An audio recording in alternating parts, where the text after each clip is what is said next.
Live from Yeoman Stadium on the campus of Tulane University, it is the semifinals in Louisiana High School football playoff action, Division II, as the St. Thomas More Cougars take on the De La Salle Cavaliers. Hi again, everybody. Lenny Van Gilder along with Lon Elsey. Glad to have you with us for what should be a really good game this evening between the 4-seed St. Thomas More, just once beaten this year, to defending state champions, the top seed De La Salle, unbeaten. Lon, you've coached this game for a long time, and on the high school level in Louisiana, if you are practicing Thanksgiving week, there's nothing like it, is there? No, that's kind of what you gauge your season by. You know, when you're practicing Thanksgiving week, you kind of chalk it up to a successful season, you know, because you've made it. You got a chance. Week 1 in the playoffs, it's just week 1. Week 2, you can kind of sift it. When you get to Thanksgiving week, you really got a shot, and that's a wonderful feeling as a coach and a player. Right, there's 56 teams left in the playoffs, 16 on the select side in 4 division semifinals, and 40 on the non-select side. There you take a look at the Division II bracket, Lon, and chalk is basically held to this point. It's 1 against 4, 3 against 2. De La Salle with an easy win last week over Archbishop Hannon. St. Thomas More, really tough game against Parkview Baptist, and what was a rematch of the last 2 state championship games they ended up facing off in the quarterfinals. Well, with that split, I mean, that's kind of what's happening. You know, it's a lot of rematches, either in-season rematches, regular season playoff, or, you know, year-to-year playoff rematches. I mean, I know right down the road you got Catholic New Iberia playing Newman for the 3rd time in 4 years in the playoffs. But that's, with the split and the public-private issue, it's going to happen. There's no way to get around it. Cougars taking the field.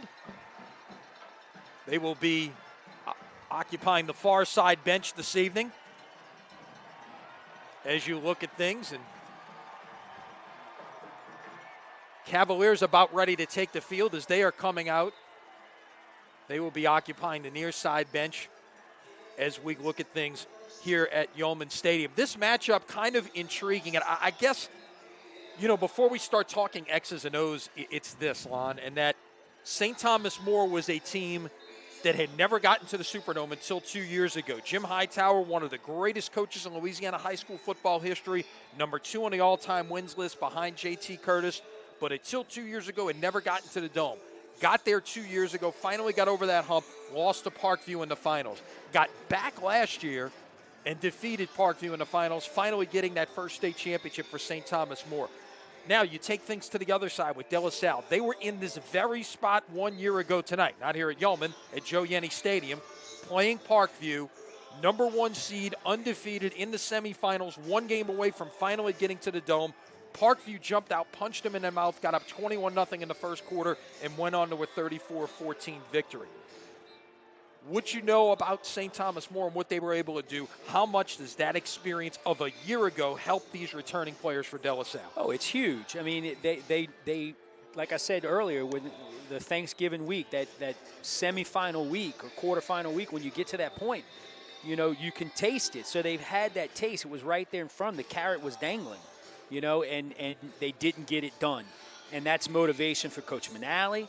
That's motivation for the coaching staff and for the kids. And you tell them you were here, so you know what to expect. You know what you need to do, and we're going to go out and get it done. I mean, that's and he's probably been preaching that since the moment after they lost.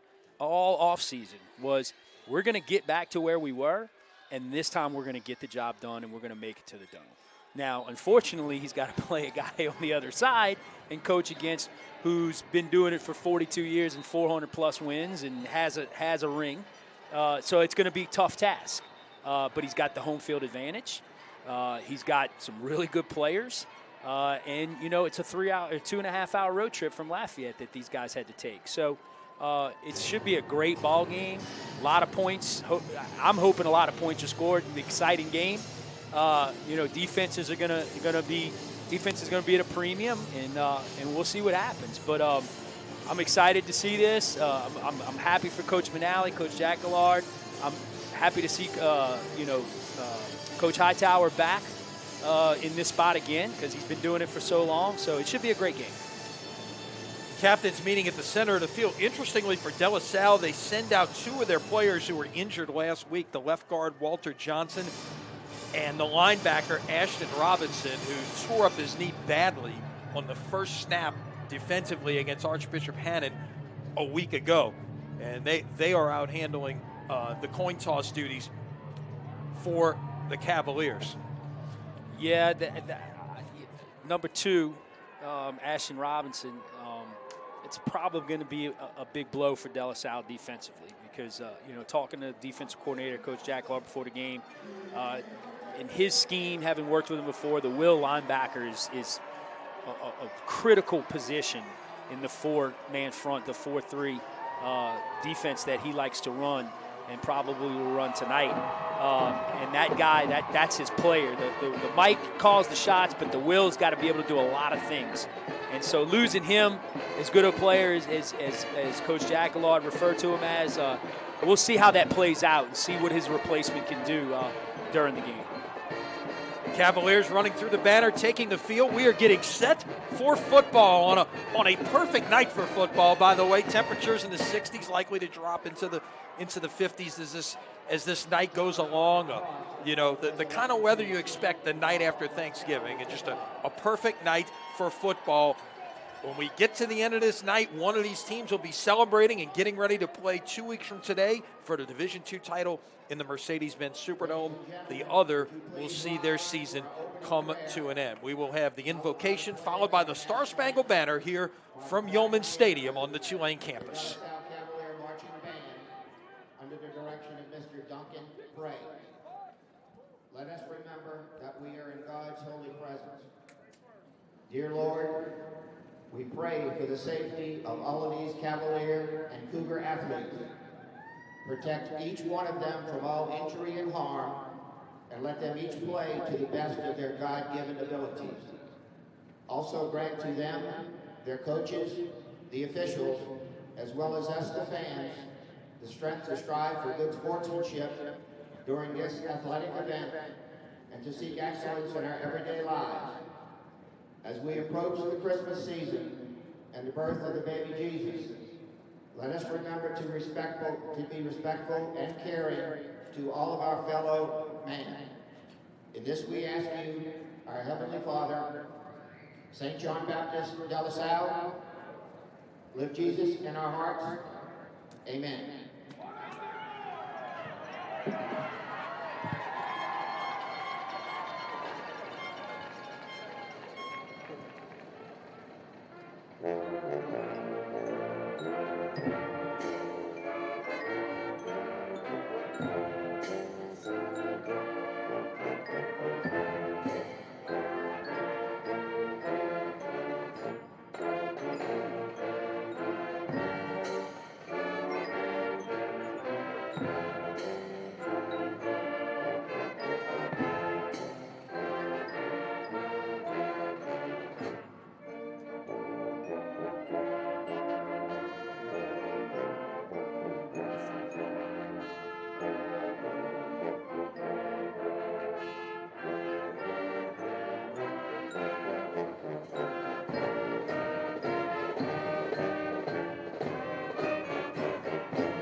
Our national anthem on a beautiful Friday night for football here in uptown New Orleans. Lon, this isn't lost on me. What a night this could be uptown. De La Salle has never been to the Dome. A chance right here in uptown New Orleans, just down the street from their campus at 5300 St. Charles Avenue, to win themselves a spot in the Dome.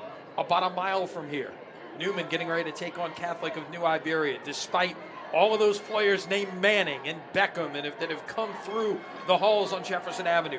They have never been to the Dome. Of course, tomorrow you got Tulane playing for a spot in a bowl game against SMU. This has got a chance to be a really special weekend of football uptown. I mean, it hasn't happened, ever, really. I mean, Newman never's gotten there. De La Salle's never gotten there. Tulane hadn't been in a bowl in a while. So, the excitement's got to be high. Uptown New Orleans, it's not really necessarily known for that. But, I'm looking forward to it. We are looking forward to this one. About set to get underway. St. Thomas More is set to receive the opening kickoff. It will be the left-footed kicker, Finn LaBreche, to get us underway. Toe meets leather, and we are off from Yeoman Stadium. Kickoff will one hop into the end zone for a touchback, and St. Thomas More will take over. And that's a weapon in high school football. If you got a guy who can put it in the end zone and make the opponent start on the 20 every time with the way the association rules are, and that's a premium thing to have in your program. We'll get our first look at Caleb Holstein, the sophomore quarterback who's thrown for 1,684 yards, 15 touchdowns, just 3 interceptions on the year, completed 58.8% of his passes. A week ago in the win over Parkview, 19 out of 30 for 216 yards. Holstein will operate out of the gun. Chris Primo will operate next to him. He will take it on first down and get about 5. Yeah, it's just their bread and butter play where they hand it to the back coming across. He comes back the opposite way. They pull the backside guard and lead up through the hole.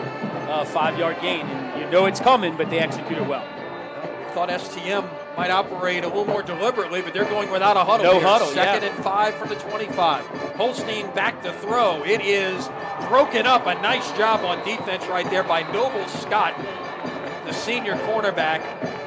Got in there and got a hand on that. It was intended for Mason Pesson, the leading receiver on this team. 54 catches, 798 yards, and 8 touchdowns, including 12 catches last week against Parkview. Yeah, he's their go-to guy, but I tell you what, the corners are challenging the receivers here. That was a simple 5-yard hitch. The corner sat all over it and made a great play.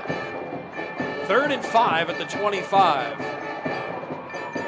Holstein going far side. Caught, but short of the first down, and once again, it was that combination going to Pesson, but a nice play by Scott to tackle him right on the spot. It'll be 3 yards short of the first down. You know, that's one of those things, man, you preach here. You need 5, don't run a 4-yard route. And that's essentially what the receiver did. He never got to the sticks, and hence their punt. You and I talked before the game. I mean, they needed to get off to a good start, I think. And we'll see what De La Salle does.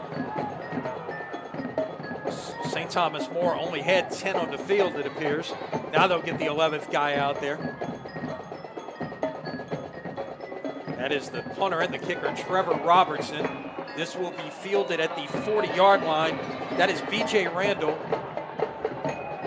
Call for the fair catch. I didn't see a call for a fair catch. Wait. Now you're saying he called, and I agree. All of a sudden they marked it dead. Ryan Manali's asking for a fair catch. Yeah, I don't know about that one. So De La Salle just a minute and 19 seconds into this, and will take over with pretty good field position in spite of that questionable fair catch call at the 40-yard line. And one of the things that we have seen throughout our time watching this Cavalier team, they've got the ability to strike quickly. Let's see what happens here with Julian Gums operating behind center, the Nichols commit. Run pass threat back there. He's run for nearly 1,000. He's passed for 1,000. We'll swing it out to Randall on first down. Gets to the sideline and gets about 9 on, or make it 8 on first down. Yeah, just a quick little screen. It's like a run play.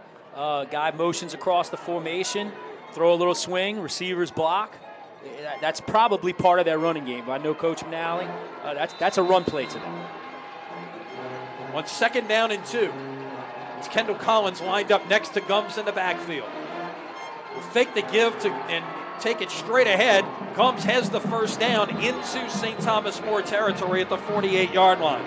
Yeah, it's just a little quarterback counter, if you want to call it. They fake to the running back one way, pull a lineman or two the other way, probably a guard in that H-back they got lined up, and it's 225-pound quarterback hitting the hole. On first down. This time it will be Collins on the carry. The junior, just 5'7", 185 pounds, over 900 yards rushing on the year. Picks up a couple there off the right side. It'll be 2nd down and 8. I'm interested to see how St. Thomas More's defensive front holds up. You know, looking at the tape on them, they're not very big, and De La Salle's pretty big on offensive line, so that'll be a good battle. 2nd down, 8 at the 46. This time Gums keeps it.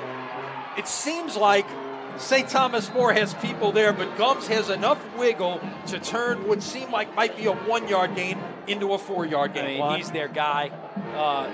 St. Thomas More did a good job. They kind of blew up the guard at the point of attack, made him stutter his feet, didn't get ahead of steam, and now you got third and medium yards, third and 5, third and 4? It'll be third and a long 4, perhaps 5. Ball at the 43-yard line. The line to make is the 38. Could be 4-down territory for Coach Manali, too. And stoppage here. I did not see a flag come out. That was the right tackle, Jeremiah James. I guess he was eligible. Let's see. No flag. He was eligible. Now, the thing about that is if you were trying to do something right there, they blow it down and that just tipped your hand. Now he will come in motion and act like a fullback right here. This is Gums keeping, falling forward, and that is a first down. And that's the one thing you want to do. You always want to preach to your backs, Lon.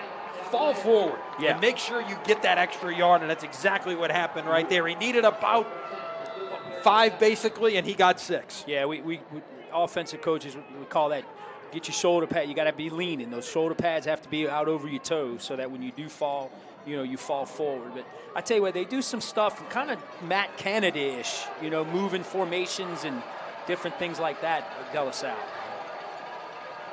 They'll bring Randall in motion. Fake it to Randall, and it'll be Gums straight ahead. And still churning the feet close to a first down. Give him 9 on the play. Now I'm watching some of the De La Salle coaches, and I did notice this a couple plays before.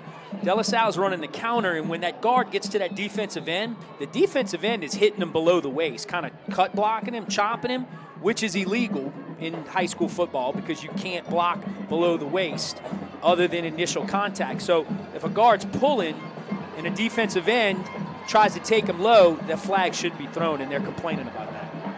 2nd and 1 at the 28.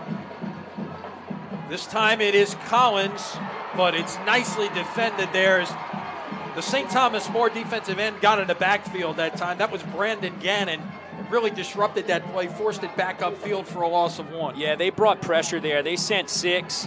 They sent the 2 outside linebackers, they're both inside, and Luke the ends outside to contain, and that's what kind of disturbed that play right there. So 3rd down, call it 2, ball at the 29-yard line, opening offensive possession for the Cavaliers. Scoreless game, 5 minutes gone by here in the first quarter. This will be Julian Gums still churning, and he's got the first down out past the 25, spotted at about the 23-yard line. There's no secret what they're going to do. I mean, they want number 10 carrying that football. They'll give it to 1 every once in a while, but 10's their guy, and they're going to find different ways to get him running the football and pulling guys, moving guys around in formation.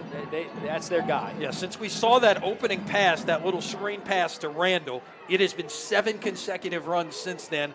Moving the ball now. The drive started at the 40. It's now at the STM 23-yard line. This is Collins with room to run. 15, 10, 5, touchdown. Kendall Collins, 24 yards on the touchdown, and the Cavaliers strike first. Gums is running the ball, and you're focusing on him because you know he's going to run it. And then what do? Instead of running the counter, they give it to the back. Nobody's there. 8 plays, 60 yards, 4 minutes, 19 seconds on this opening drive. And De La Salle has a 6-0 lead with LaPreche coming on for the point after try. Like I said, it's going to be interesting all night if the defensive line for St. Thomas More can hold up against this very large De La Salle offensive line. 6:22 remaining here in the first quarter. De La Salle 7 and St. Thomas More nothing. High school football from Crescent City Sports brought to you by Hancock and Whitney Bank. Want a bank that was ranked among the tops in the nation for business banking? Hancock and Whitney Bank has you covered with nearly 200 locations across the Gulf South. So stop by today. Learn more at HancockWhitney.com. Well, we felt like for De La Salle that it was important for them to be able to strike that first blow. Get the 3 and out or get the ball first and go down and do something. And that's exactly what Ryan McNally's club did right there. Yeah, we talked about it on the field before the game, that you had a feeling that the team that got out first, that had a little success early, was going to have a huge upper hand in this game. Now, that being said, Coach Hightower's been around a long time, and his coaches have as well. So you know they're going to be over there figuring out what they did wrong and what they can do to fix the problem. And certainly, you know, as a coach, you're going to sit there and you're going to say, look, we're not going to let 10 beat us. But then number 1 comes and they hand it in and he gets the long touchdown. So. Into the end zone, another touchback.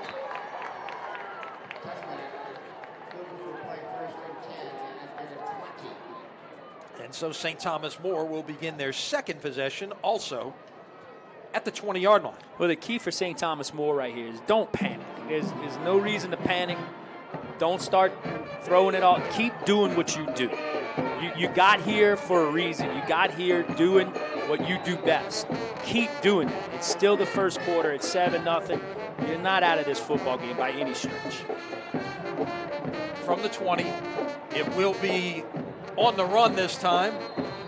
Chris Primo, 123 rushes, 1,199 yards, and 15 touchdowns on the season for Primo, who gets 4 on first down. And on top of that, yeah, it's almost a 10-yard per carry average. I mean, that's impressive. Now look, St. Thomas More is pretty big up front on offense as well. They've got some big boys up there. Second down 6. Over the middle, and with room to run, and now even more room to run is the wide receiver Crescent down the midfield. Nice little crossing route right there, and he got between a couple of De La Salle defenders and to the far sideline, picked up 26. You see on the replay, he was the outside receiver. Everybody else kind of ran vertical, and he just came right underneath everybody, underneath the linebackers and drops. And again, just like Gums is De La Salle's guy in the passing game, Pessin is St. Thomas More's guy. First down of the evening for the chrome-headed St. Thomas More Cougars. Yeah, you can't miss those helmets. I need sunglasses with the lights coming off of it. They are shiny helmets. Get our first look at, I believe that's Stephen Matuk, number 19 on a carry, unless somebody's wearing a different number out there. Matuk's listed as an outside linebacker. I think somebody's got a different jersey on. Well, they got 2 number 19s on their roster. That'll Sidney Linden. There you go. Sorry about that. Linden is also a tailback. You don't see double numbers very often on a high school level. They've got a few. But again, when you got that many numbers. And look, that is one thing as we take a look at the second down play here. And once again, that is Linden on the carry. He'll get the first down. Different kind of back they come in with. You know, the Primo kid is a little bit thicker, stockier player. You know, kind of a tough bruising runner. This kid's a little bit quicker. You know, a little scat back kind of. He's got a little bit quicker moves than Primo. Right. As St. Thomas More gets ready to play a 1st and 10 at the De La Salle 38. You know, that is one of the things here post-split. Division II encompasses 4A and 3A.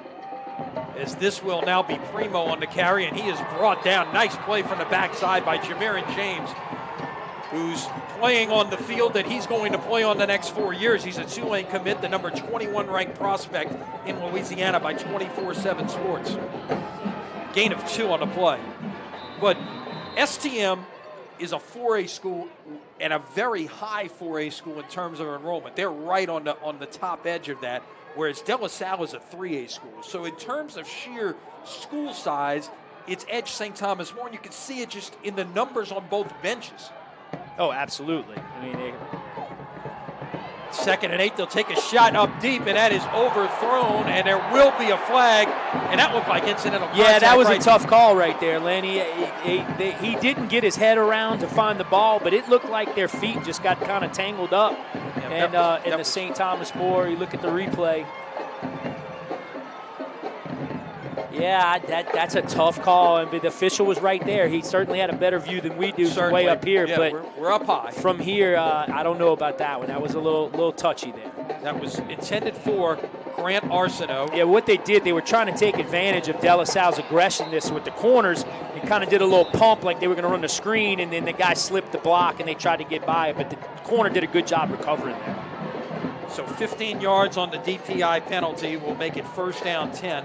Ball now at the De La Salle 21-yard Got a little line. wildcat look here now. Number 2's back there. Primo, the quarterback. Primo will run it. Look to sweep it. Nice pursuit by De La Salle, and well defended right there by Lance Robinson, one of the defensive backs coming up, the Kansas State commit, who comes in and makes that a loss of 5, maybe 6. Let's see where they spot the ball, but it's second and long coming up for STM. Yeah, Robinson did a great job keeping his outside arm free, keeping his leverage on the outside, not allowing Primo to get outside and get to the edge, and it comes out a loss on the play. It'll be second and 15 back at the 26-yard line, and now Holstein back in the game at quarterback. We'll have Linden alongside of him. Incomplete. That was intended for J.P. Robertson, the third wide receiver on this team with 15 catches. Like you mentioned, it's a very balanced St. Thomas More offense. Holstein's thrown for almost 1,700 yards on the year. You got a 1,200-yard rusher in Primo, a backup in Cryer, who we've not seen yet. He's rushed for 587 yards. So it's third down and 15. De La Salle faithful getting into it below us. Down the middle and caught. First and goal for St. Thomas More. Going up to pull that one, it was Grant Arsenault, the junior, his 34th catch of the year. Yeah, it was kind of a little double move. He started out going vertical, looked like he was going to press it to the outside, and then just kind of dug it back underneath. Good little route right there. So first and goal from the 6-yard line for the Cougars. First time under center. And they ran out of the eye that time, and that was Sidney Linton, the tailback, getting it to about the 1-yard line. We talk about depth. They're giving this Sidney Linden the football. He's not even listed on our 4-deep roster depth chart that St. Thomas More sent us. Cryer is operating as the fullback. This is a sneak with the quarterback, and he is in for the touchdown. A 1-yard touchdown run for Holstein. And St. Thomas More answers with 2:16 left here in the first quarter. Yeah, that was huge by St. Thomas More. I mentioned earlier, don't panic. Well, they didn't. They did what they did. The only little hiccup was kind of that wildcat thing they tried to do. But other than that, they just did their thing and ran their offense and went right down the field. See that shifting extra point look there. So make the defense cover it. Swinging gate, Extra point is good by Trevor Robertson, and this game is tied at 7 with 2:16 remaining in the first quarter. High school football and Crescent City Sports brought to you by Hancock and Whitney Bank. Want the bank named Gambit's best local financial institution for 2016? Then you want Hancock and Whitney Bank with nearly 200 locations across the Gulf South. So stop by today. Learn more at HancockWhitney.com. And our thanks to Hancock and Whitney Bank for their support of our high school sports coverage here at CrescentCitySports.com all football season long. It's been our pleasure to be able to bring you high school football action just about every week of the season. We've got one more game coming for you next Friday night. Don't know where we'll be. We got to wait and see how this evening plays out. Of course, we encourage you to check out the All-State Sugar Bowl scoreboard at CrescentCitySports.com so you can keep up with the 28 games going on this evening. Quarterfinals on the non-select side in the 5 classes, semifinals on the select side. 8 winners of these semifinal games on the select side punch their ticket to the Mercedes-Benz Superdome in a couple of weeks. Now we get to see how De La Salle responds. It certainly didn't have the same success they had on the first drive. Good kick. Nice kick towards the boundary that time, and this is well blocked and room to run for B.J. Randall, but he stepped out of bounds at the 32-yard line.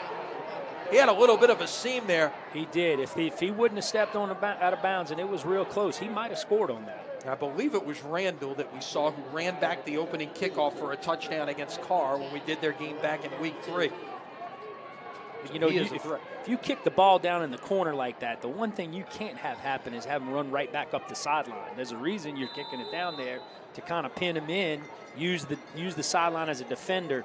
St. Thomas More didn't do a very good job of that. So De La Salle will start its second possession here at the 32. Collins alongside Gums.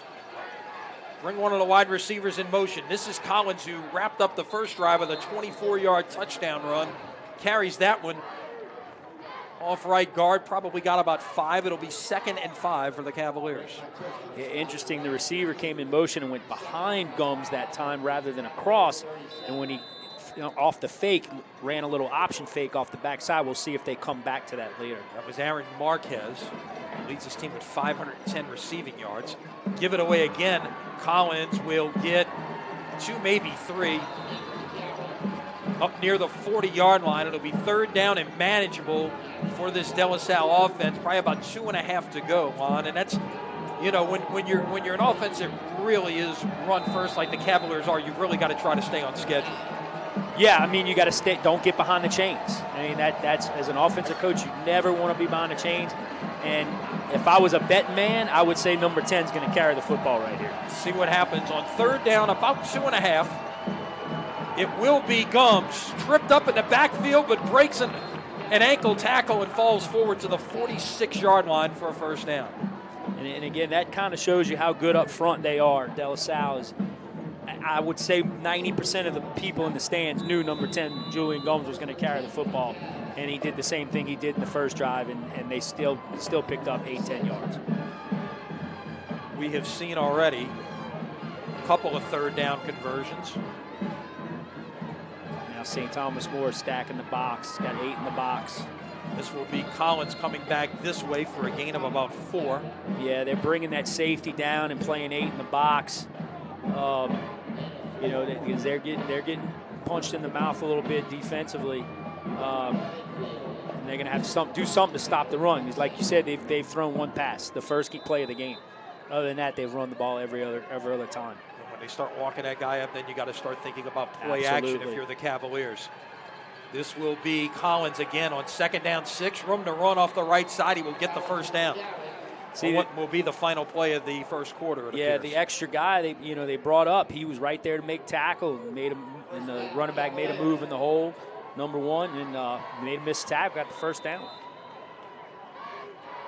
Clock will wind down. 5, 4, 3, 2, 1, and that will bring to an end. Pretty good first quarter of football. 12 minutes in the books here from Yeoman Stadium. We'll switch sides. We'll step away. After 1, it is De La Salle 7, St. Thomas More 7. You're watching high school football from CrescentCitySports.com. We'll be back right after this.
Second quarter will get underway with De La Salle playing 1st down and 10 at the St. Thomas More 43-yard line. Pretty even first 12 minutes of football. De La Salle on the move here again.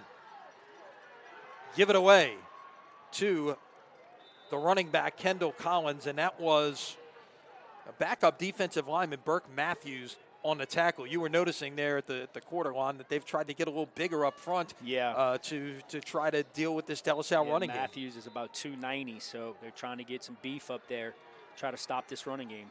There's a gain of 4. It'll be 2nd down and 6. This is Gums going off the right side, and he's brought down after a gain of about 4. It'll be 3rd down and 2. You know, they're not fancy. I mean, they doing what they do. It's counter, it's a little bit of zone, but a lot of counter.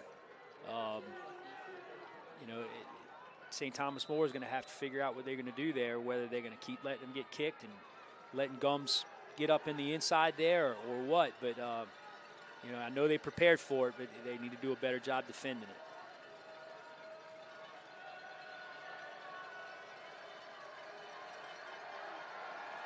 Caught up on some other scores when we have a moment. It's a big 3rd and 2 coming up for the Cavaliers at the 35-yard line of STM. Collins stopped short of the 1st down. And that's the first time that the Cougars have been able to get a stop on 3rd down. It'll be 4th and a yard, and let's see. Oh, he's going to absolutely. This is certainly 4-down territory, you would think. Yeah, watching their De La Salle's kicker before the game, this isn't within his range. I think they absolutely have to go for it. Yeah, it's a long one. They've really got things loaded up on the right side. Unless try to make them jump, huh? Crowd getting into it here at Yeoman Stadium. Give it away. That is Collins, and that is a 1st down. So many times we've seen it on a key stop right there, on a key situation. Gums keeping it himself, but that time he gives it away to Collins, and he will get a couple of yards off the right side for the 1st down. So yeah, it's still that little counter scheme, that kick, pull through the hole scheme, whether it's power counter. I mean, it's that's what they're doing, and St. Thomas More is letting them get kicked, and both number 1. Collins and Gums just hit it up in there hard. Good hard-nosed running backs and get positive yards. By the way, the other semifinal here is Collins on the carry once again. Will fall forward to about the 26-yard line, giving 6. This drive is now 10 plays long. It's been all runs. It's been 8 times Collins and twice Gums. So we've seen a steady diet of Kendall Collins on this drive. The other semifinal in Division II is St. Charles Catholic against University Lab. That is the 3 against the 2, and that is scoreless in the 2nd quarter. Don't ever bet against Coach Frank. That was my high school coach. Coach Monica, he will get his team ready to play. No doubt. He went and pulled the upset a year ago on the road against Notre Dame to get to the Dome. Didn't hurt he got his quarterback back. No, it didn't. This will be Gums this time. On the delay, spins his way forward and falls forward, and really, there was nothing there, and he got 2.5 yards out of it. You know, when you got a 225-pound quarterback, like I said, he's going to be a running back in college. He's a running back playing quarterback. I mean, that's what he is. And, you know, he can throw the ball a little bit, but he's a running back, and they're going to use him as such, and that's what he's going to bring to the table. And he'll keep it again on 3rd and about 1.5. Gets into that hole and gets the 1st down. And look, credit Gums, credit Collins, credit this offensive line that's winning the battle up front right now and really getting that push. Yeah, I mean, they're big now. I mean, they're big up front. 300, 250, 255, 256, 338, the big freshman. I was talking to one of De La Salle's administrators the other day, and he said, this kid's special. Where is it? John Martin, the guard. On the give, this is Collins bouncing it, trying to get outside, but it's stopped up after about a gain of 4 on the play. I'm going to look at the replay here. St. Thomas More's linemen, the interior linemen, they're on the ground a lot just watching it. And even these bigger kids that they brought in, De La Salle's just getting after them. From the 16, this is play number 14 on this drive. Collins, 1st down, De La Salle, I believe. Looks like they're going to put it down at the 10-yard line, maybe even inside the 10. Yeah, it's going to be 1st and goal.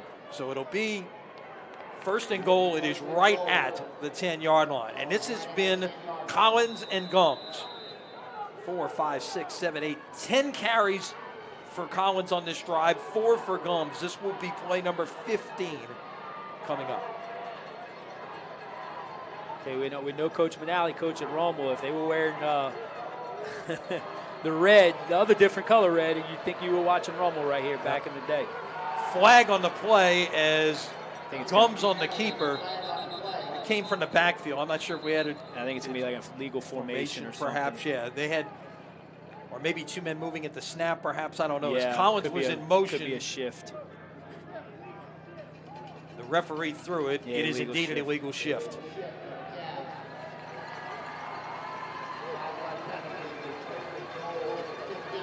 That's really the first hiccup De La Salle's had tonight, right there. I mean, that's the first thing that's really kind of set them back. I mean, they've been positive yards just about every play.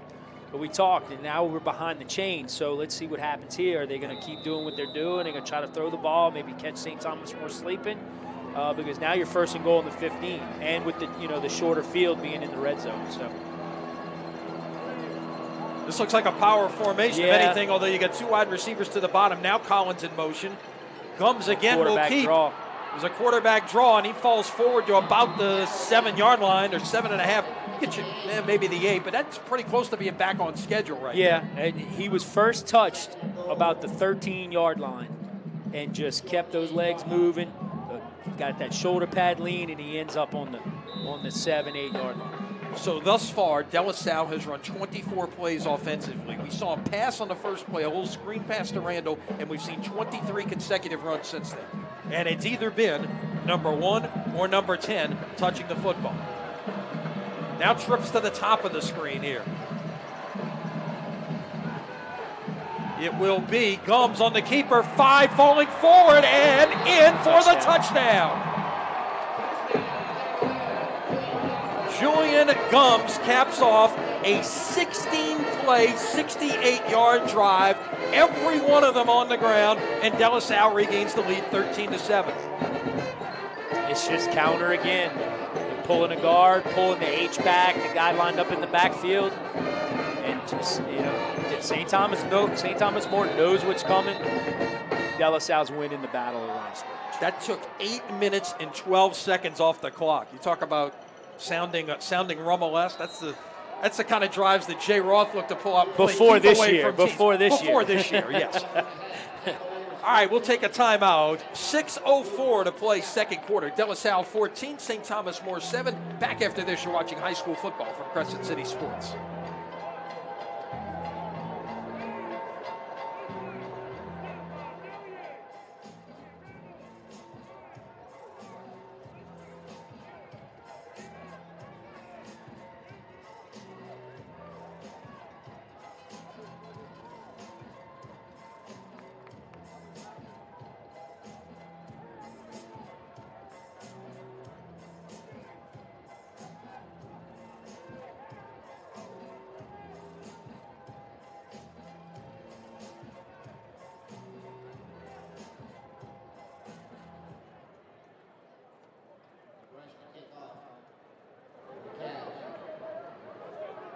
Set for the kickoff here. Again, we got to see what St. Thomas More is going to do here. How are they going to respond? Defense coordinator of St. Thomas More is going to have to get creative because he's going to have to do something to stop this De La Salle offense. Fresh will kick it to about the 7-yard line, get the return up the near sideline, and stepped out of bounds at about the 22-yard line. So STM gets a chance to return one there, but only gets a couple of yards out past what would be the touchback at the 22-yard line. What an unbelievable drive that we just witnessed. 16 plays, 68 yards, 8 minutes and 12 seconds off the clock. Every last one of them on the ground just kept, as the late Hank Stram once said, right down the block from here. They just kept on matriculating the ball down the field. That's what it was. Down the field, yeah. I mean, very impressive. On first down, this will be about a 2-yard gain to make it 2nd and 8 at the 24-yard line. This portion of Crescent City Sports Prep Football presented by Ye Old College Inn and Rock and Bowl. Catch the Bucktown All-Stars tonight and Tab Benoit tomorrow night at Rock and Bowl. And every Tuesday is the Greater New Orleans Sports Foundation Quarterback Club luncheons at noon. By the way, only 3 more luncheons left. Next 2 Tuesdays, and we wrap it up the Tuesday after the state championship with the Player of the Year awards luncheon. So make it a point to get out to those, why don't you? And is intercepted. Cavaliers headed back the other way. And down the near sideline to about the 13-yard line is Lance Robinson on a big play right there as De La Salle gets the game's first turnover. Yeah, overthrown ball on the crossing route. Receiver made the cardinal sin, only getting one hand up, tipped it up, old tip drill. And number 7, Lance Robinson, almost takes it to the house. That's going to be a big blow for this St. Thomas More Cougar team. Defense has to come right back on the field. They're gassed after that 16-play drive. This is going to be real tough for St. Thomas More to stop De La Salle right here. They'll start it in the red zone at the 15-yard line of the Cougars. Give it away to Collins. Nice job there by the STM defense. Yeah, they've got 6 men on the line of scrimmage now. They're taking both outside linebackers, walking them up almost on the line, pinching those defensive ends, trying to take away that counter. They actually chased that one down from the backside, that number 45, I believe it was, Ben Thibodeau. From his strong safety spot, coming up to make the play there. Yeah, I mean, they're going to have to dare him to throw. I mean, that's at this point, you really don't see anything that St. Thomas More is going to be able to do to stop him. You're going to have to dare him to throw. On 2nd and 9 at the 14. Gums will keep it. Bounce it outside 10, inside the 10, out near the 5, and fall forward. The ball came out. St. Thomas More got it. And just like that, the Cougars are going to regain momentum and the football. Let's wait for the official signal. 94 came up with it. That is Brandon Gannon. Gannon, who's been a big play guy for this team all year long, recovers it at the 4-yard line, and that is a big, big play for this St. Thomas More defense. Yeah, that was huge. You know, Gums was fighting for extra yards as he always did, and sometimes that ball just gets away from your body. Somebody came in there, opportunistic, ripped that right out of his hand, and St. Thomas More was there to jump on it. Gannon leads this team in both sacks and tackles for loss on the year. Comes up with a huge fumble recovery to snuff out De La Salle on that sudden change in the red zone right there. And now the STM offense back on the field, but they got to work from their 4-yard line. This will come back this way. And getting about 5 yards on first down. That looks to be Primo again. Yeah, Primo on the carry. Goes back in.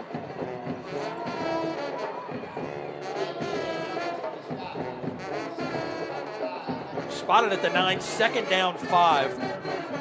Clock ticks down to about the 4-minute mark here in the second quarter. Actually, that's Cryer in there right now, number 5. William Cryer. It's Cryer on the carry. Who's got good numbers for a non-starter. 587 yards, 7 touchdowns on the year. He'll get it again on 2nd down. Pushes forward out past the 10 and maybe past the 11-yard line, but it's going to be 3rd and about 3. This first down, St. Thomas More really needs to pick up this first down. Even if they don't go down and get any points, they need to get down and they need to get it out of here and try to at least try to flip the field position a little bit and keep their defense off the field. They're tired. From the 11, 3rd and 3. This will be the quarterback on the keeper this time. He's very close. They're going to give him the first down, it looks like. Holstein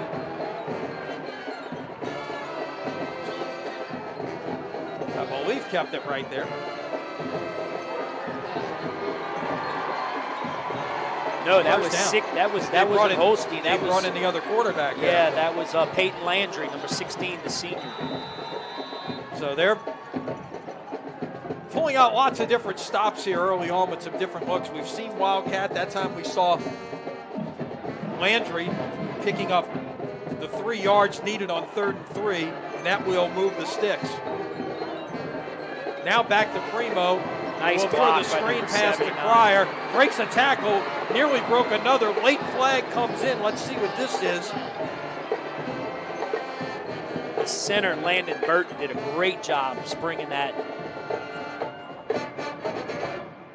Flag down at about the 29-yard line. So let's see what this is about as the officials chat about it. Yeah, I didn't really see anything there. Maybe a face mask? Came in at the end of the play, and I believe this is against St. Thomas More. Yeah, the De La Salle players are pointing at St. Thomas More.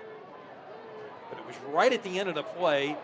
It's a hold against St. Thomas More, but it came downfield. Yeah.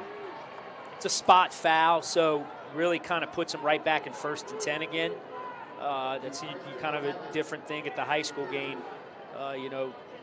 You mark it off from where the penalty occurred. So right.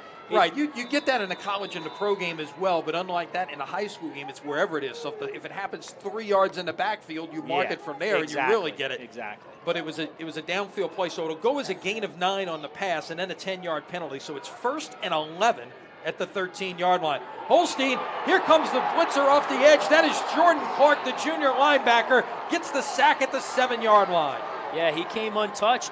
The running back, Cryer, he was right there, and he just let him run right by him. Oh, no, that wasn't Cryer. It was the fullback. Maybe it was Cryer. Hard to see in the replay. But just a busted assignment right there. So it's 2nd and 16 at the 8 as the clock ticks towards the 2-minute mark. If you're Ryan Manal, you start thinking about using timeouts here? I would after this play right here if it's still long yardage. I definitely would. Holstein going far side, incomplete. It was intended for Grant Arsenault, and it's 3rd and 16. Well, you don't need to use one on the incomplete pass. And I think how many does he have? He has all 3 in his pocket? Yeah, got them all. We haven't seen a timeout called yet. Okay, It's 3rd down and 16. The scoreboard says 20. 3rd and 16 at the 8-yard line. Yeah, if you don't get an incomplete pass here or a clock stoppage, you absolutely. And it might be a spot here where you want to go after the punt as well, deep in their own territory. 1:51 to play here in the first half. Holstein standing at the end zone. That is intercepted. Coming back to the near side, that is Joseph Husband inside the 10, inside the 5, pushing, down into the end zone, touchdown, but a flag comes in late. Husband took that one back. I believe it was 35 yards for the score. Let's see what the flag is about at the 4-yard line. Another overthrown pass. This is 2nd, 2 or 3. Last 2 or 3 he's thrown. Had the man open. He was open for a 1st down. Just overthrew him. And are they going to get some kind of aiding the runner or something like that? I don't know. Yep. Aiding the runner against De La Salle. So that's going to nullify the touchdown, will nullify the touchdown. Let's see where they spot it. And you don't ever see that penalty call. That's one of those ones. They pulled that one out of their hat right there. Yeah, that's an interesting call right there. Looks like it's just a 5-yard penalty, so it will still be. And if I'm pretty sure the rule reads like this, like on a quarterback seat, you can't actually push the man with the ball, but you can push the pile. Like on a quarterback seat, you can push the guards forward, just don't get right behind the quarterback and push him forward. And that they might have grabbed him and pulled him. I don't know. Yeah, so 5-yard penalty will put it at the 9, 1st and goal for the Cavaliers with a chance to take a 2-score lead before the half. Give it away to Collins, no chicken. It's Gums, pulled it back, and they've got this well defended. He will lose about a yard. Good job by defense there, St. Thomas More. Didn't open up gap responsibility. Everybody maintained their gaps. He really had nowhere to go. Strung it out. Great job. If they can consistently do that, they're going to do a much better job on defense throughout the rest of the game. 2nd down goal. It'll officially be at the 11-yard line. Let's call it a loss of 2. 2nd and goal at the 11. Now Collins in motion. It will be Gums breaking a tackle, breaking another tackle, falling forward into the end zone, touchdown. Julian Gums goes 11 yards for the score, and the Cavaliers lead at 20-7. You can't tackle this kid up high. If you try to tackle him up high, he's going to do exactly what he just did. And 3 guys have an opportunity to make tackle on Gums, and he just ran right through all 3 of them.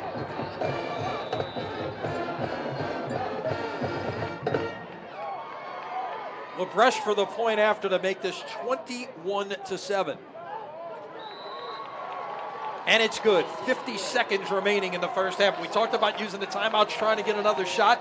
The turnover, they didn't need to. Thought perhaps they had the interception return for the touchdown.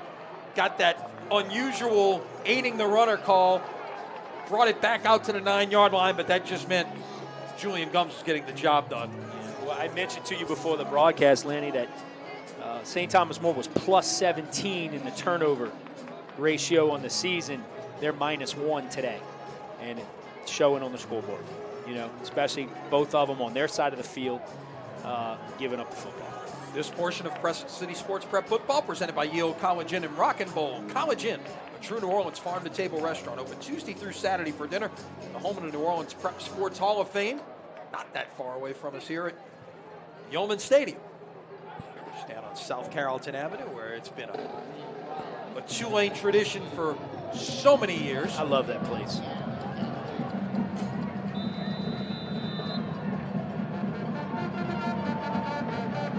So LaBreche will kick it away. This will be Primo on the return out to about the 23-yard line. That touchdown for De La Salle right there was huge in a lot of ways, obviously from a momentum standpoint. But remember, St. Thomas More received the opening kickoff. So now, 14-7, De La Salle gets the touchdown, 21-7. Probably, unless something big happens here, St. Thomas More will be a hard time to score, and then De La Salle is going to get the ball again. So you could have a 14-point swing right there. You got a chance to double up. Exactly. From the 23, Holstein is caught. See if that is. They're going into their 2-minute drill Robertson right here. Will they use timeouts? No, they'll let the clock run. 34-33. It's ticking down here. It's a gain of 8 on the play. 2nd and 2 at the 31. Holstein again. Double coverage on that side, but still nice play by Robertson. Got out of bounds, but also got the first down. Gain of 7 at the 38. I guess you just want to really get this to the point, Lon, that you can take one shot at the end zone right here. Yeah, I mean, you've got 3 timeouts. The board says you got 3. Clock stop. Now you got a little positive, so you might want to take a shot right here. Now you're almost on the plus side of the field. From the 37, Holstein getting pressure and brought down at the 31-yard line. That is Theodore Tyler, the junior defensive lineman, on the stop at the 31-yard line. 2nd sack of the night for the Cavaliers. Timeout STM. Yeah, they let about 4 seconds run off the clock before they called timeout. At that point, I don't know why you would.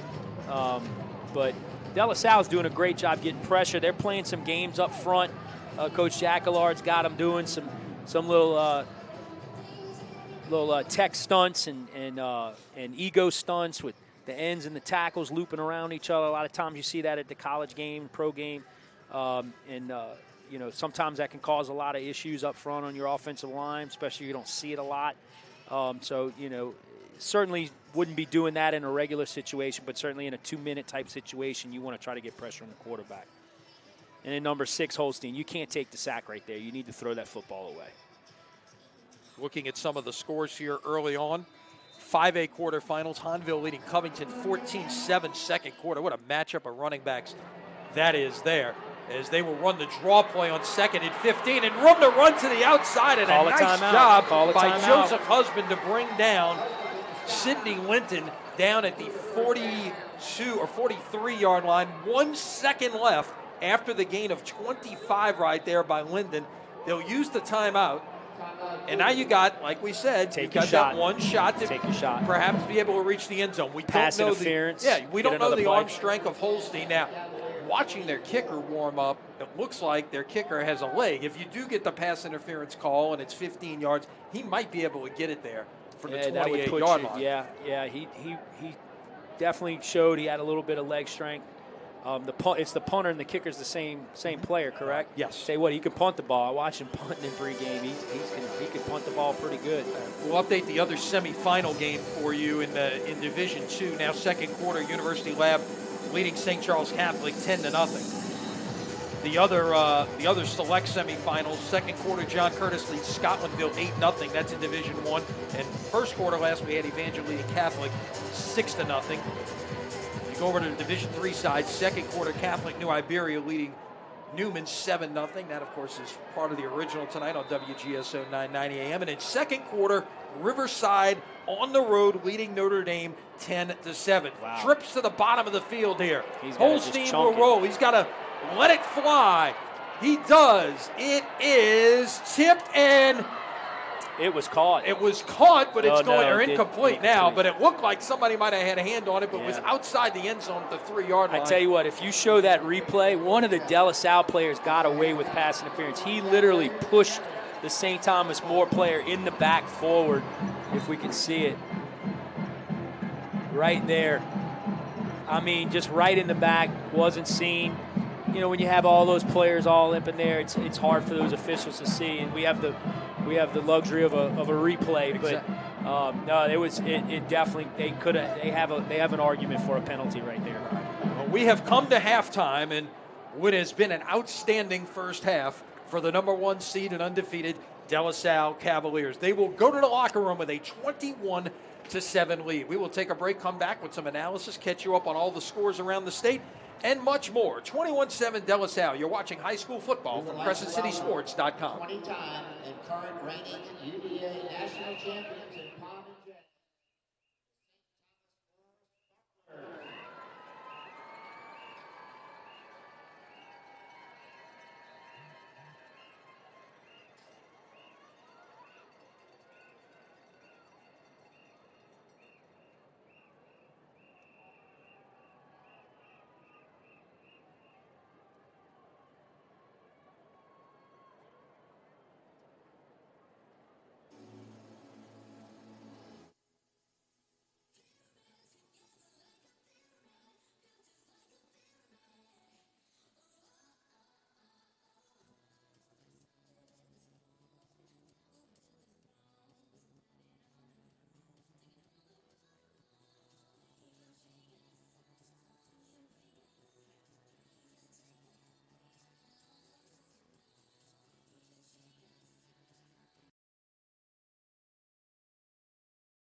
Got a chance to listen to a little bit of the De La Salle band there, along with saw the St. Thomas More dance team out there. Welcome back to halftime. Lenny Van Gilder, Lon Elsie with you.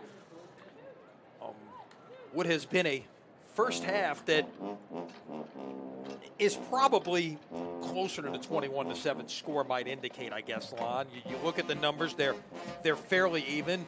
153 total yards for De La Salle, 124 for St. Thomas More. But the big thing to point to, I guess, are those two STM turnovers on their own end of the field that put De La Salle in the red zone. They weren't able to capitalize on one. They were able to capitalize on the second. It turned this into a two-score game just before halftime. Yeah, I mean, turnovers, you go back and look at football since it began, turnovers are going to tell the story most of the time. And when you get turnovers on the other opponent's side of the field, that's huge. These short fields are a defensive coordinator's nightmare. St. Thomas More, other than that one drive, really hasn't been able to consistently do anything. De La Salle on the other side has done one thing consistently, run the football with Julian Gums and Kendall Collins. Right, and you see the numbers there.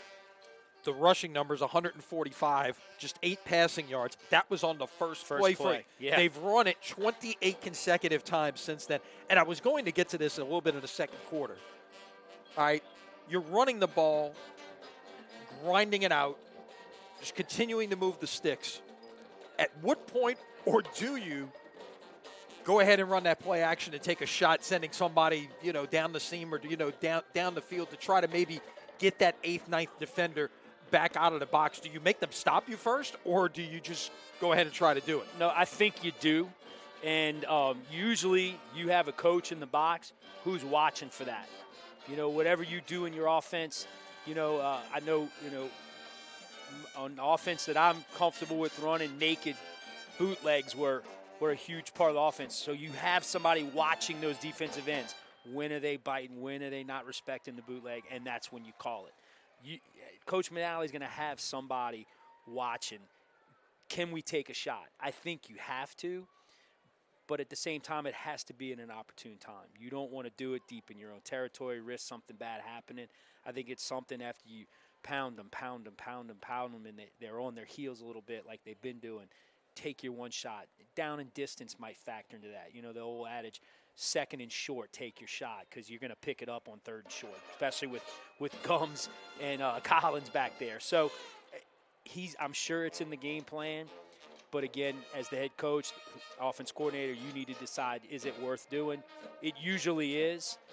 You have athletes out there. He has some good receivers. I would take the shot. I think you need to. I think you need to. We'll get into some more analysis and talk about what these two teams are talking about in the locker room as we go. Let's catch you up on the scores. Of course, there's no better place to be than our CrescentCitySports.com scoreboard presented by the All-State Sugar Bowl to get all the scores on this Friday night throughout the playoffs or any other Friday night during the regular season or the postseason. Let's start in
Make sure you're good.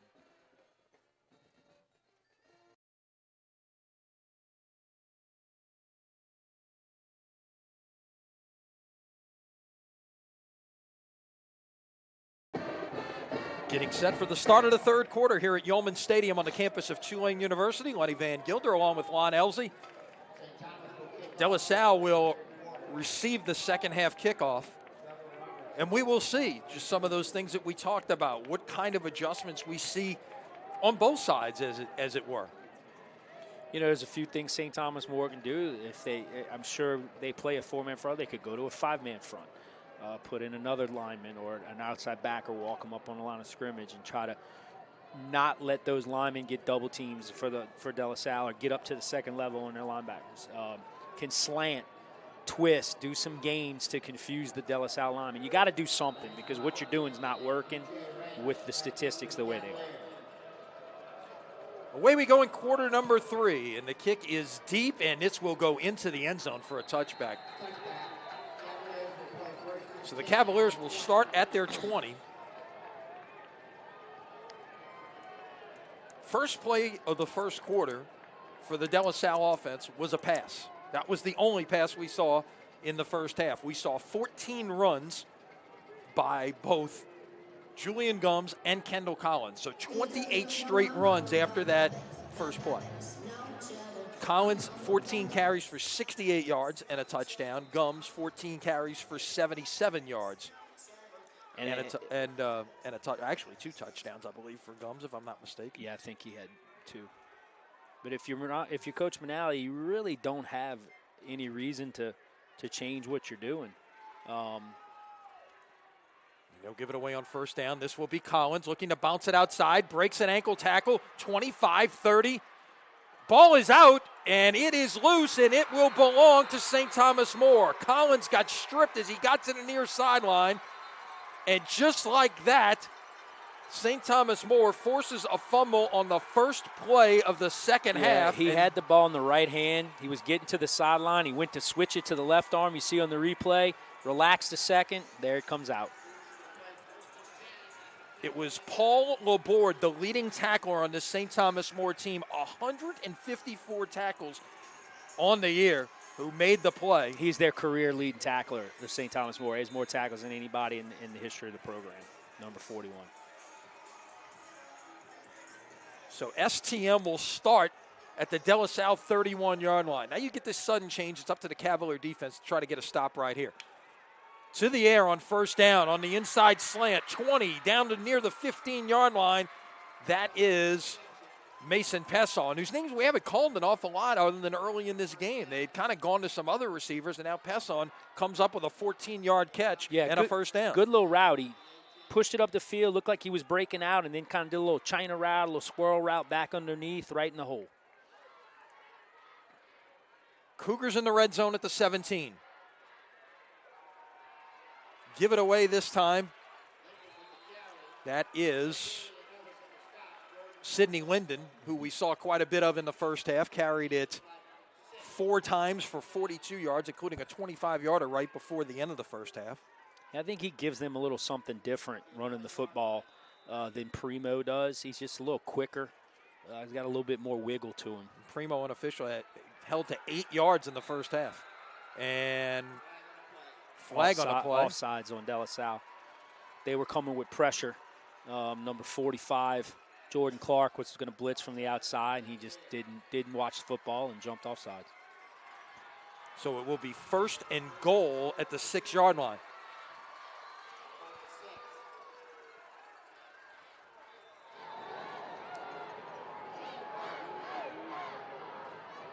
Play action and a blitz right up the middle and a sack of the quarterback, Holstein, and that was Jordan Clark who makes up for that penalty.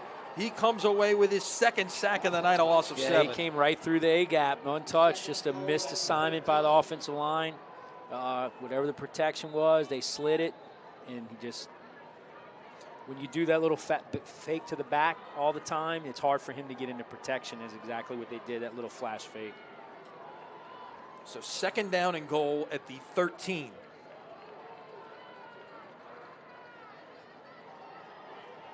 He'll give it away up the middle. That is Linden once again. He'll get to about the 9. St. Thomas More line's getting a good little push. They're getting a helmet on a helmet and getting some movement. Just not a lot there as far as holes, but they are getting a push. 3rd and goal at the 9, and this is, are we in 4-down territory right here in a 14-point game? That's a tough call. That's why I'm in the booth. Holstein hit as he throws, and it is caught for a touchdown. Great throw Grant and catch. Arsenault with the catch on the far side. Holstein just stood in there, took the shot, and delivered. And this is a one-score game, 21-13. Another look. Yeah, a little smash concept there. Real good against man coverage. Outside receiver runs a short route. Inside receiver runs to the back corner. You see that all the time. You see it at all levels of football. Very basic route, but very, very successful. 5 plays, 31 yards, took 2 minutes and 8 seconds. Point after try is good. And with 9:41 remaining in the 3rd quarter, we've got ourselves a football game. It is De La Salle 21 and St. Thomas More 14. Yeah, it's huge for St. Thomas More. I mean, turnover back even now. Your turnover margin, both teams have 2. 1-score game. If you can come out and get a stop or do something like you just did, get another turnover, you'll be right back in it. So we got, De La Salle, we'll see what they can do. I don't think they're going to panic. I think they're going to keep doing what they're doing. Number 1 and number 10, a steady dose of them. Tonight's broadcast brought to you by Hancock and Whitney Bank. Want 5-star service from a financial institution you can trust? Hancock and Whitney Bank has you covered with nearly 200 locations across the Gulf South and products for businesses of all sizes. Learn more at HancockWhitney.com. You see a little life on that St. Thomas More sideline. They're jumping around a little bit, and excited about being here. Kick is to the goal line and coming out with it. 20, 25, 30, breaks a tackle, knocked down about the 35-yard line. And that was Lance Robinson on the return. Seen him make a big play with an interception. There he makes a big play on the kickoff return. They'll officially spot it at the 36-yard line. He was about a third of a yard from getting a touchback right there, and then now they get the ball 36-yard line.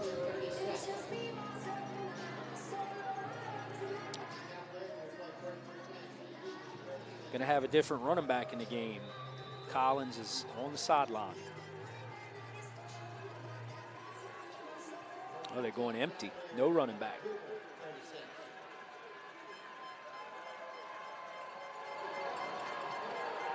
This will be Gums churning up the middle. Got about 8 on first down.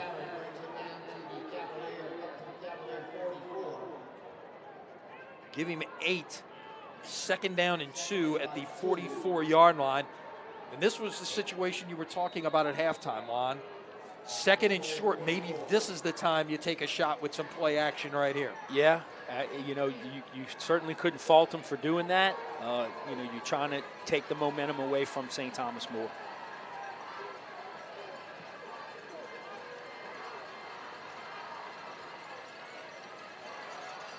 Gums snuffed out there for no gain.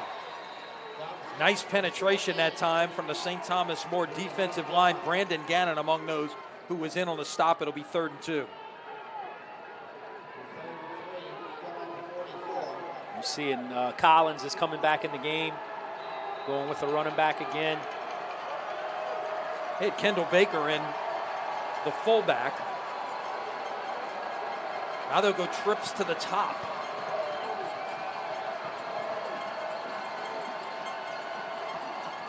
Fake it.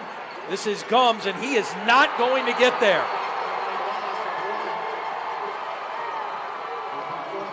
See, and I told you coming out of halftime, you got to do something. They put 9 in the box.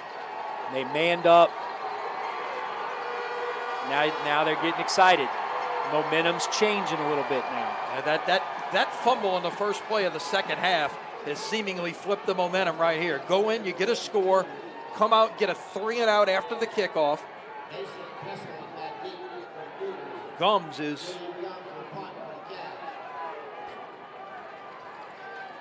in punt formation, so they had a check for a possible fake right there. Yep.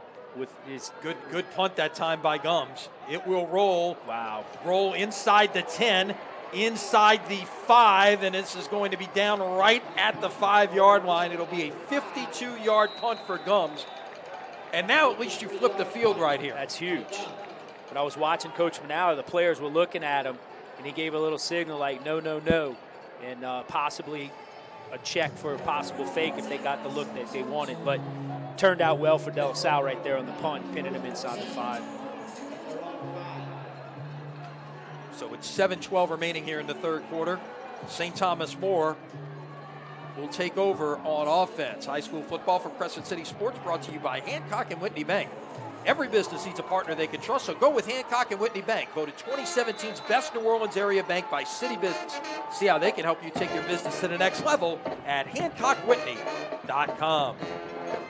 Toss back into the end zone, and some running room up front that time as we get another look at Sidney Linden, who has been outstanding for the Cougars on the ground here this evening. Yeah, I mean, he for not being on the 4 deep depth chart that we got from St. Thomas More this week. I tell you what, he's doing an excellent job tonight. Yeah, I think he just gives them something a little different than Primo and Cryer were giving them earlier in the game. Linden only played 7 games, so I wonder if this is an injury situation and he's coming off of, but he rushed for 448 yards in 7 games, so he's not been invisible the entire year. He just missed 4 games over the course of the season, actually 5. Once again, it's Linden trying to cut it back the other way. They will finally come up and make the stop at about the 19, maybe the 20-yard line. It'll be a first down. That was a great tackle by Lance Robinson, number 7 for De La Salle, the K-State commit. I mean, he did a great job as a corner. You don't ever let anybody get outside of him. I know he's playing more of a safety, but he kept that leverage on the outside and made Linden turn it back inside and made a good tackle, open field tackle. So from the 19, now we've got the other quarterback in, making it the end run that time. That is Peyton Landry, the senior, who will keep it.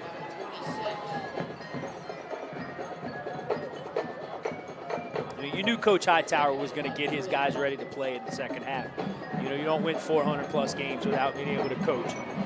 And he certainly, these guys have come out ready to play, look much better than they did in the first half on both sides of the football. Right. 407 career wins for Hightower, second winningest coach in Louisiana high school football history, behind, of course, J.T. Curtis, one of only 8 coaches with 300 wins in his career.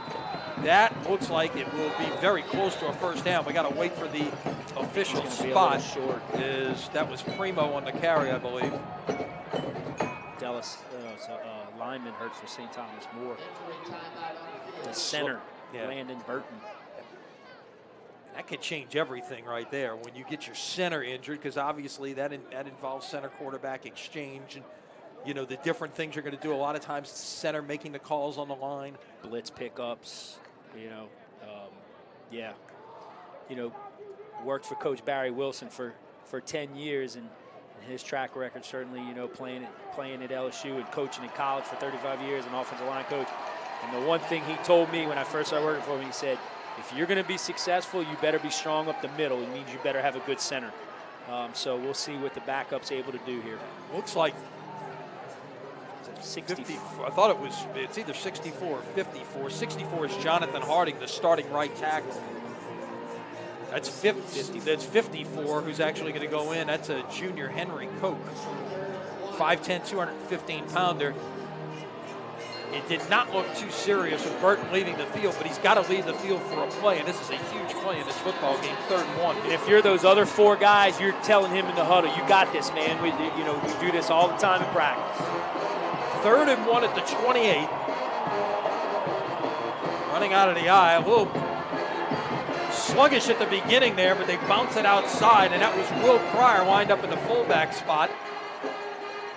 And And he will get 5 in the first down. Whether that had anything to do with the center or not, it looked like the timing was off there at the beginning, but give them credit, Pryor especially, for bouncing that play outside and turning it into a positive play. So 1st and 10, the ball at the 33-yard line. STM getting a couple of first downs to get out from deep in their own end. Trailing by 7. We close in on the 5-minute mark, and this is once again the other quarterback, and this time he is picked up. Peyton Landry is driven back, and that was Jamiron James, the Tulane commit, with a big-time stop after a gain of 1, and we got a late flag coming on the back end of the play, and I don't know what that was about. Obviously, there was some extracurriculars going on. Let's see what the call is. Don't know which way it's going. With number 7, Lance Robinson's kind of pleading his case. Looks like he's got a little guilty mannerisms here.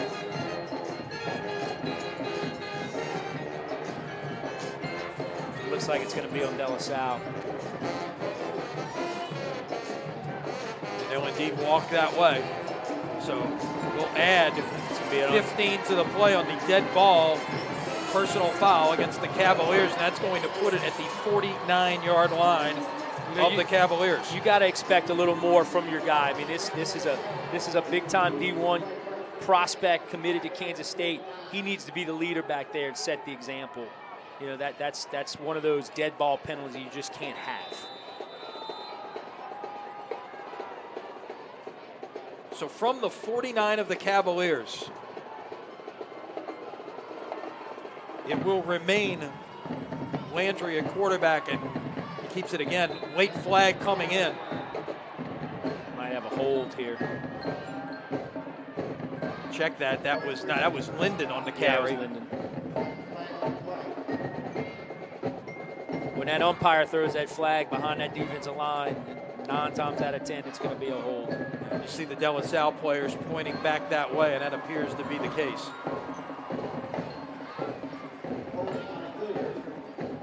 So a 3-yard gain from Linden plus a 10-yard penalty at the end of it.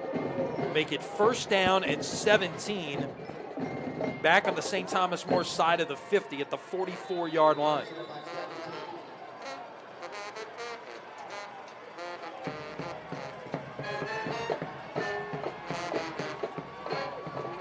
Coming back this way with the pass, caught, and getting the lost yardage back and then some on the catch.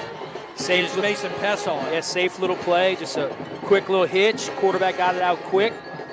Corner didn't have a chance to make a break on the ball. Noble Scott pick up big yard. Now you're back ahead of the chains. We've been talking about that all night. All right, it's a gain of 14 on the play. It'll be 2nd down and 3 at the De La Salle 42-yard line. Closing in on a 4-minute mark here in the 3rd quarter that's been dominated by STM. This will be, again, the other quarterback on the keeper. That is Peyton Landry, and that is going to be a 1st down. Now number 64, the right tackle, Jonathan Harding, he's tapping his helmet. He needs to come out, and they're not letting him. He's limping a little bit. Now Burton's back in, though, by the way, 79. Landon Burton, the center, he's back in the game. Yeah. And they will make a change now, and they'll put Coke. Who we center. Saw, yeah. Now he's at tackle. Yeah. Toss sweep, well defended by the Cavaliers, and a loss on the play of about a yard.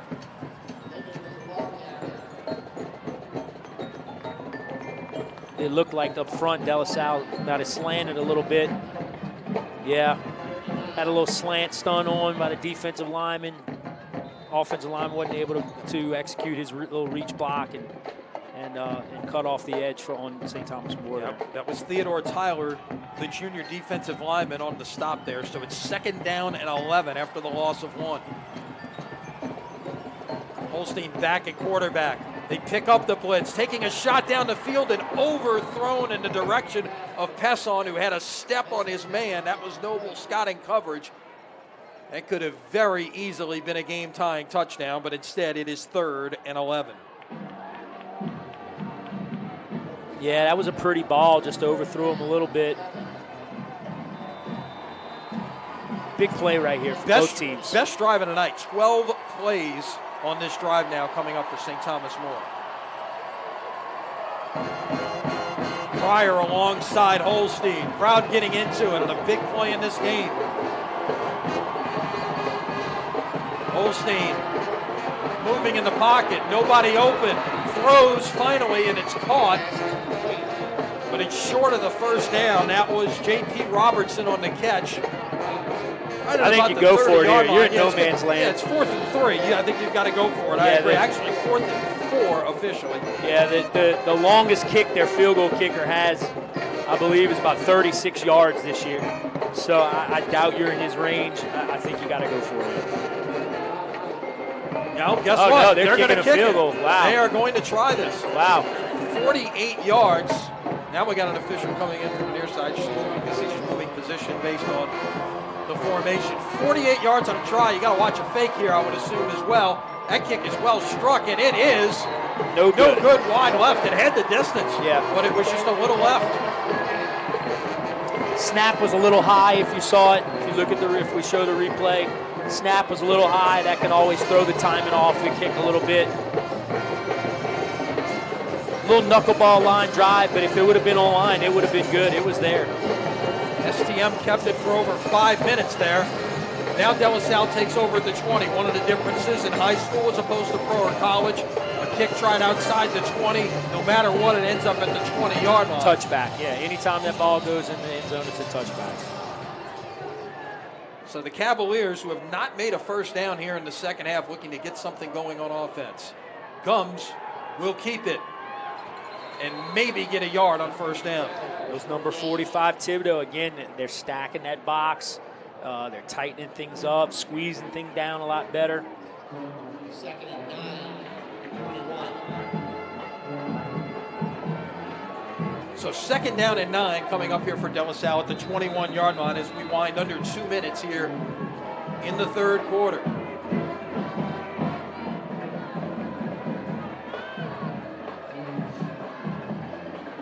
Now Gums will throw it, take a shot deep. It's underthrown and incomplete, intended for his wide receiver, Aaron Marquez. Okay, corner did a great job right there. The safety was over the top. They did have a blitz on. Probably made him throw it a little bit earlier. If St. Cyr gets his head around, he has an interception. He never did turn and look for the football. Blake St. Cyr with 1 interception on the year. Now 3rd down and 9, and what would clearly suggest passing situation, but with this Cavalier offense, you never know.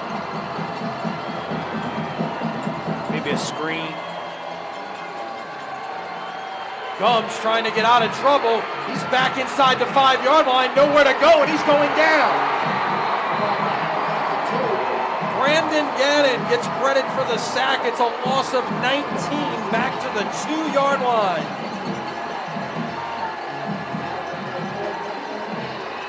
And it'll be 4th and 28. St. Thomas More is going to come away from this exchange with great field position. Again, we talked about the chains. De La Salle's not in a rhythm. You know, they get a yard on first down, and then they throw the pass, and now it's 3rd and long. That's not their comfort zone from what we've seen tonight. Their comfort zone is, 2nd and 7, 3rd and 4, that kind of situation. So they get behind the chains. Gums steals almost on the end line. Will get it away. End over end. Good directional kick, but this one checked up. Didn't get the roll he wanted. The 37-yard line. He falls on it. We got a flag down at the 25-yard line. Let's see what that's about. Perhaps a block in the back. Yeah, number 9 was coming down trailing, and he just gave one of the De La Salle players a little shove. Ball almost hit him too. If you saw, the ball took a bounce to the sideways across the field, and number 9 literally had to hurdle the ball to keep it from touching him, or that could have been a huge turnover for De La Salle. Jacob Trahan, the sophomore free safety for St. Thomas More. And this will be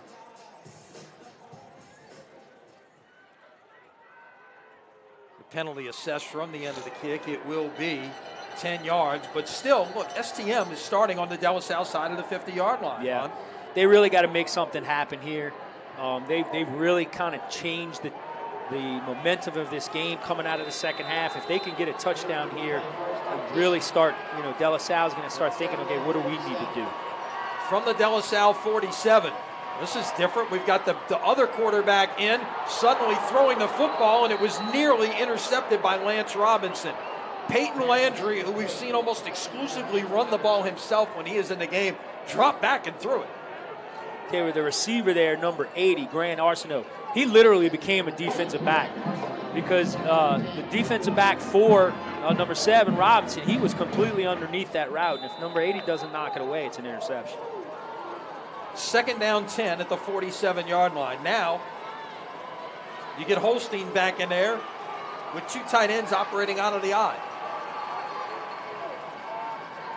And the toss comes to the far side, and a nice carry to get it up to about the 42-yard line. Sidney Linton on what may be the final play of the 3rd quarter. Number 5, Cryer, lined up as a fullback, and made a really nice block out there.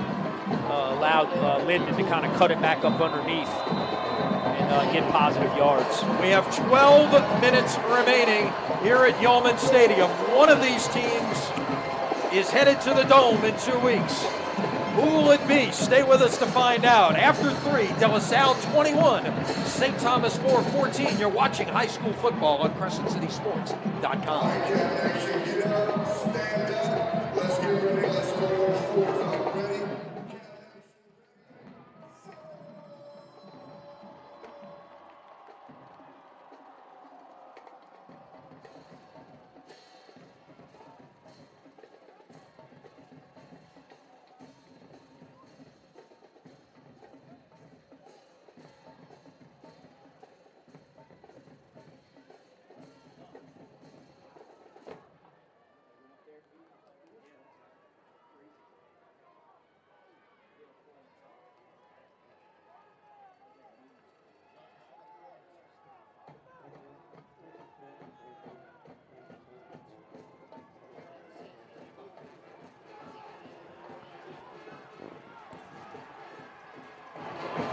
Set to begin the 4th quarter of play. We'll get it underway as St. Thomas More will play 3rd down and 5.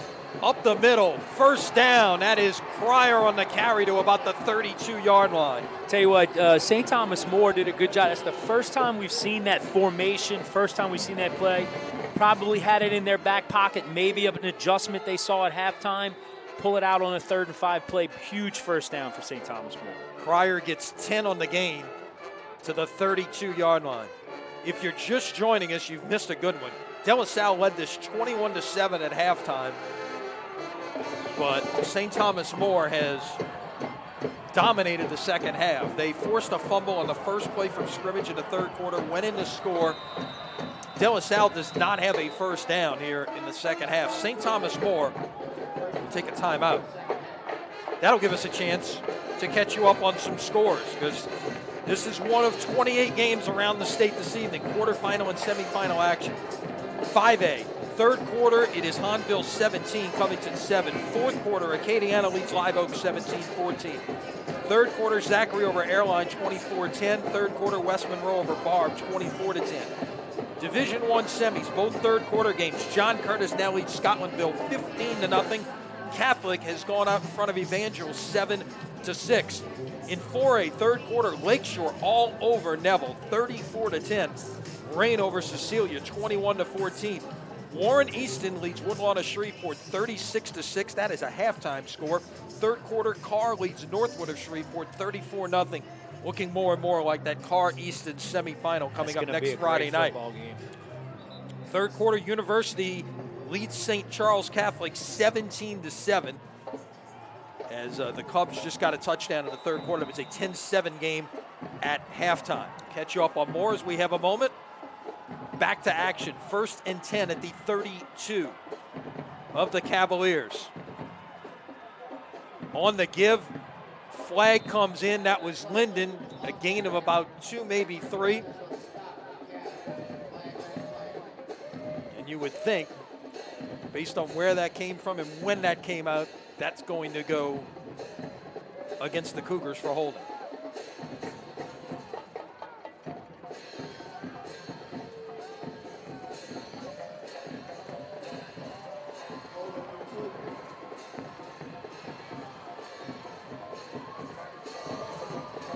Indeed, it will be a 10-yard penalty. But, again, it comes downfield again. So they got a little bit of a push there, and then they get the hold call. So instead of 1st and 20 or even worse, it's 1st and 18 at the 40. Now the Cougars will spread it out here. 3 wides, a tight end. Cryer, the sidecar, alongside Holstein, who drops the throw, and that is too high in the direction of his wide receiver, Grant Arsenault, and it's 2nd down and 18. Yeah, he's been high a lot tonight. I don't know if it's nerves or just, just his adrenaline going or what, but he's been off target quite a bit tonight. He's a first-year starter, of course, as a sophomore. Of course, Cox was their starting quarterback a year ago, led them to the title. He's now at Louisiana Tech. Threw for over 400 yards in the state championship game. They'll fake the give. Hit as he throws and incomplete. They tried to cheat Will Cryer out of the backfield. They had it well covered, and Holstein paid the price for that slow developing play as he took a shot from Theodore Tyler. It's 3rd down. Yeah, it is the back. They faked it to the back. They tried to rail him up the sideline. If it had been on target, they would have gotten some yards. It wouldn't have been a huge play, but they would have put it a little more manageable than 3rd and 18. The line to get is the 22. The Cougars are at the 40. Holstein over the middle, breaks a tackle, and now falling forward to about the 35-yard line is Mason Pesson. Give him about 5, make it 4 on the play, and it's 4th down and 14. Again, this is that no man's land you talk about. You've almost got to go for it here on 4th down. The way your defense is playing, it might not be that bad of an idea. If you got something you saw in film study that you've seen the way they line up to a certain formation, something you think you can beat them with, this is what to be the time to call it. Not necessarily a trick play, but something that you think you can have success with. 4th and 14 at the 36. Taking a shot to the far side, incomplete. No flag. That's a terrible, terrible, terrible call. And you can see Jim Hightower on the far side is letting the official have it. Absolutely terrible. That was pass interference. That was bad. That was a bad no call by the official. You can see it on replay. He almost tackled him before the ball was there, and neither official on the sideline threw it. Well, the Cavaliers will take over at the 36-yard line. Coach Hightower has a legitimate beef right there. Of course, in the playoffs, these are neutral officials. They're assigned by the LHSA. Oh. This comes from the Baton Rouge Association. Absolutely. Just so you know. No, I totally agree with you. Just a missed call. There's some missed call. The 36. This is Collins on the give. Will get about a half a yard maybe on 1st down and give the St. Thomas More defense credit. They have made some terrific adjustments here in the second half to shut down this De La Salle offense. They're daring them to throw. Like I told you in the first half, they are putting everybody up there. They're locking up man on the receivers when they can, depending on the formation. And they're saying, we're not going to let number 10 or number 1 beat us. We're going to make him have to throw the football. Now you got 4 wide receivers in the game, and they're trying to get people out of the box. Spreading them out, yeah. They'll fake the give to Collins. This is Gums falling forward. He will get 2, maybe 3 yards on this. So it's going to be 3rd and about 6 for the Cavaliers coming up. Huge play for St. Thomas More here. De La Salle needs a 1st down real bad. Haven't had one yet in the second half. Call it 2 on the gain. 3rd and 7 at the 39. Again, 4 wides. Motion man coming this way. Gums will throw it that way, and it's caught. 1st down, De La Salle. They get it through the air, and it's B.J. Randall. The only other time they completed a pass tonight, it was to Randall, and they go that way again on the first play of the game. It's the only other completion tonight for the Cavaliers. They get that one for 10, and a huge, huge 1st down. It moves the sticks. It keeps the clock running now at 8:43 and ticking down.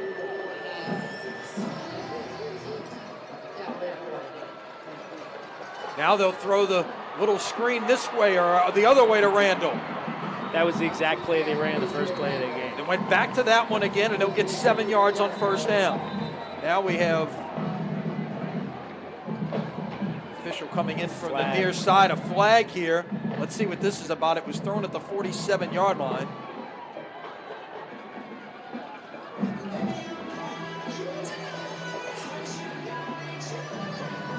I think this official's saying it was an illegal formation. Have to see it again if I could, but that's what Coach Manali's complaining about. He's saying he had 7 on the line, the way the formation was, and they've marked it off, so it is an illegal formation. It'll put the ball back at the 44-yard line, now 1st and 15. So a good play, but the problem there is when you had the penalty, and now you're behind the chains as a result of the penalty. But when you do these exotic formations, you're giving the officials a lot to look at and a lot to think about, communicate across the field who's on, who's off. And again, sometimes they miss it.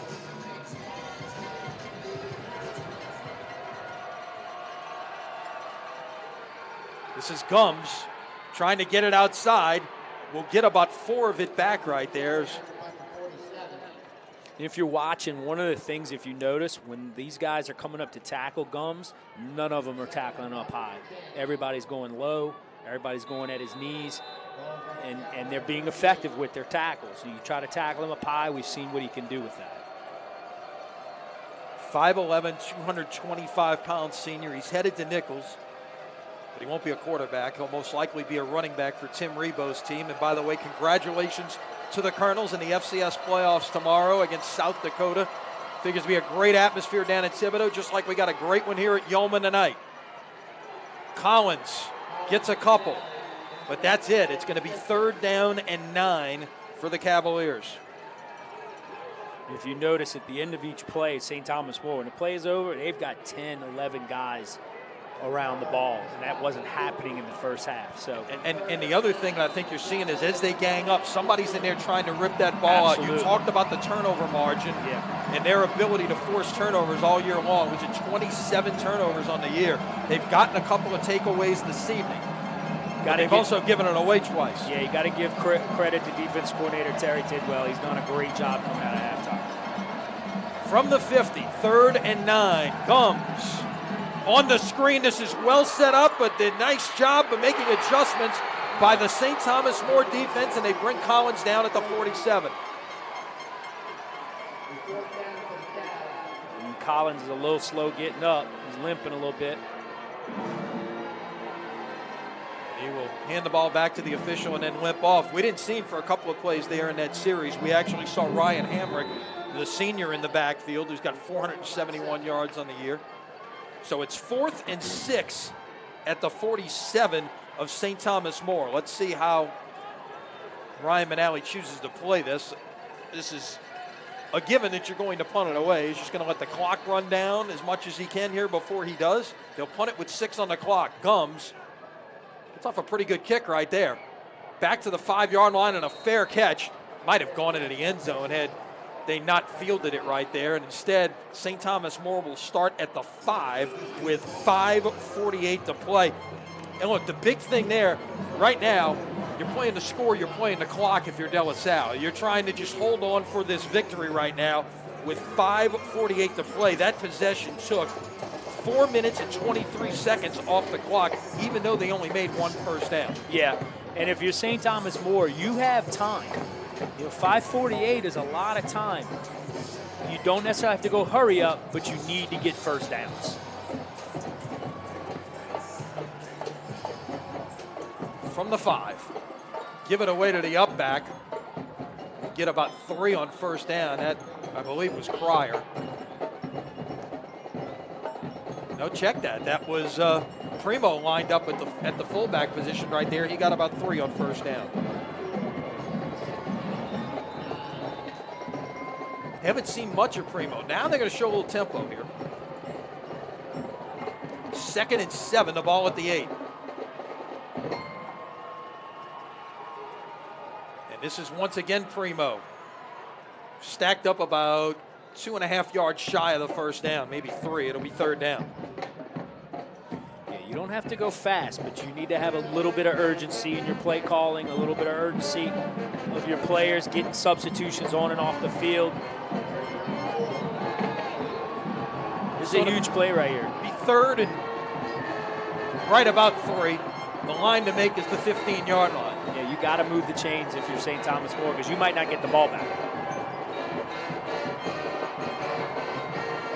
Give it away to this side, and that is stacked up, and that is short of the first down. It's the Big play by the De La Salle defense led by James.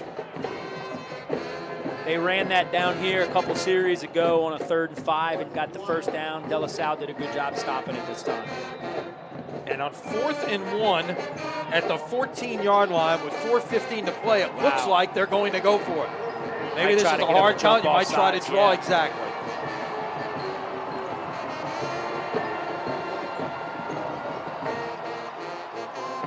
Seven on the play clock, 6. This doesn't look like they're going to run it. Let's see, 3, 2, 1. They will not get the play off in time, I don't believe. Yeah, the flag comes in. And De La Salle stopped the play. No, but they got the flag. Dead. It was blown dead for delay of game before that. Lucky for St. Thomas More right there. Because, no, that would have been huge. That would have been De La Salle with the ball inside the 15. So now you send the punt team out with 3:52 to play.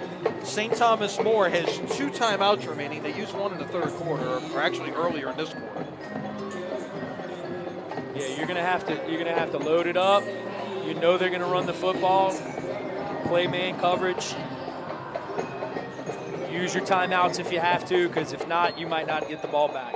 De La Salle might be able to run the clock out and end the game. 4th and 6. There's the punt. Not a very good one coming to this side. It's going to go out of bounds at about the 35-yard line. Let's see. They're going to spot it at the 34-yard line. So 25 yards on that punt right there. Ryan Manali wanted it marked a little bit further up towards the 30-yard line, but... Well, they were trying to keep it away from Robinson. Robinson back there, correct? Fielding the punts. Isn't it he has been, and they also had Collins up short that time. Yeah, so they're trying to not punt it to him. And shanked it a little bit.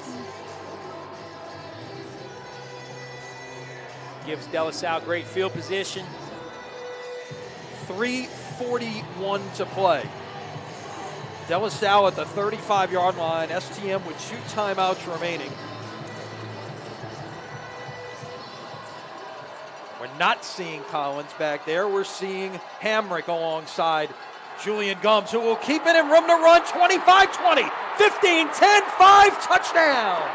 And that might be the clincher to send the Cavaliers to the Dome.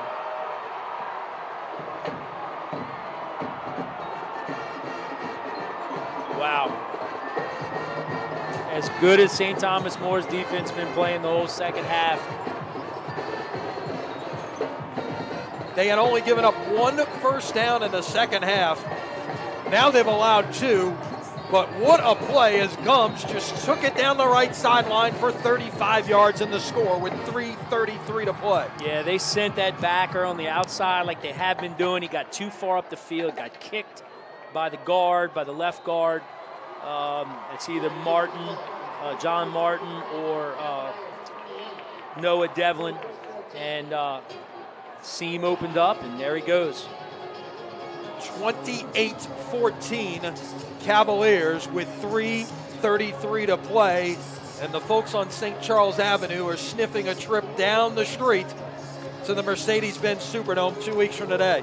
Yeah, it's going to be real tough for St. Thomas More to come back from that. They really were playing well, and that you can kind of just feel the air out of the balloon on that St. Thomas More side after that big run. They played well in the second half. They really did, but it came down to one play. And of course, for De La Salle, who was it? Number 10, Julian Gums, the guy that's been doing it all year. So, if I were voting, and look, you've got 2 very talented running backs meeting up tonight in Hahnville. but for my money, Julian Gums has been the best player in the Metro New Orleans area this year because he has basically taken this De La Salle offense on his shoulders, and they're 3 minutes and 33 seconds away from seeing this journey end in the Mercedes-Benz Superdome. LaBreche will kick it off. And flags, or a timeout perhaps, let's see. Timeout De La Salle before. Was he trying to onside kick there? Anything, one thing, having seen De La Salle a couple of times this year, you could see a lot of things on special teams. I've seen some squib and some pooch kicks out there, and that may have been, he might have been reading something right there, and not to mention the fact that maybe not kicking it deep and giving him a chance to pop a return either. While we got a second, I want to give, as an offensive line guy, I did that for so long. I want to give kudos to those guys up front. Dante Lewis, Jeremiah James, Bryce Frick, Noah Devlin, John Martin. They've done a great job blocking for those running back and a quarterback tonight. They've done a lot of different things with that. Keep in mind, Walter Johnson was injured last week, so they've moved some parts around there. Jake Carl, the offensive line coach at De La Salle as well, for getting that group together. Ryan Manali really manages this, this offense. But he's assembled a very good staff. Of course, you mentioned Eddie Jackard in his first year as the defensive coordinator here at De La Salle. That will be bobbled about the 3-yard line, and now some room to run, but quickly covered up by De La Salle at about the 19-yard line. That was Will Cryer on the return. It's one of those things that you worry about sometimes when a kick is bobbled a little bit, that you might get over pursuit of your kickoff coverage team, and then you got a chance to pop something. Yeah, or they relax. They see the bobble, they relax a little bit, and then you get a little pop. So, St. Thomas More is going to have to, they're going to have to go hurry up. They're going to have to throw the football. You're probably going to see De La Salle up front playing the little loop games that they were earlier at the end of the first half. It's going to be tough. It's going to be tough with 3:27 left. STM will operate with 3 wide receivers, a tight end, 1 back alongside Holstein. Screen pass and blown up, well defended by the Cavaliers. That was Royce Richardson, the linebacker, who got in there and busted that play up before it could even get started, 2nd and 10. Yeah, it was Pesson coming across that little shallow crossing route. Just not there. Yeah, they're going to have to try to hit. They're going to have to attack the middle field. They got 2 safety look by De La Salle. Middle of field's where you're going to have to attack. Corners are going to be playing off.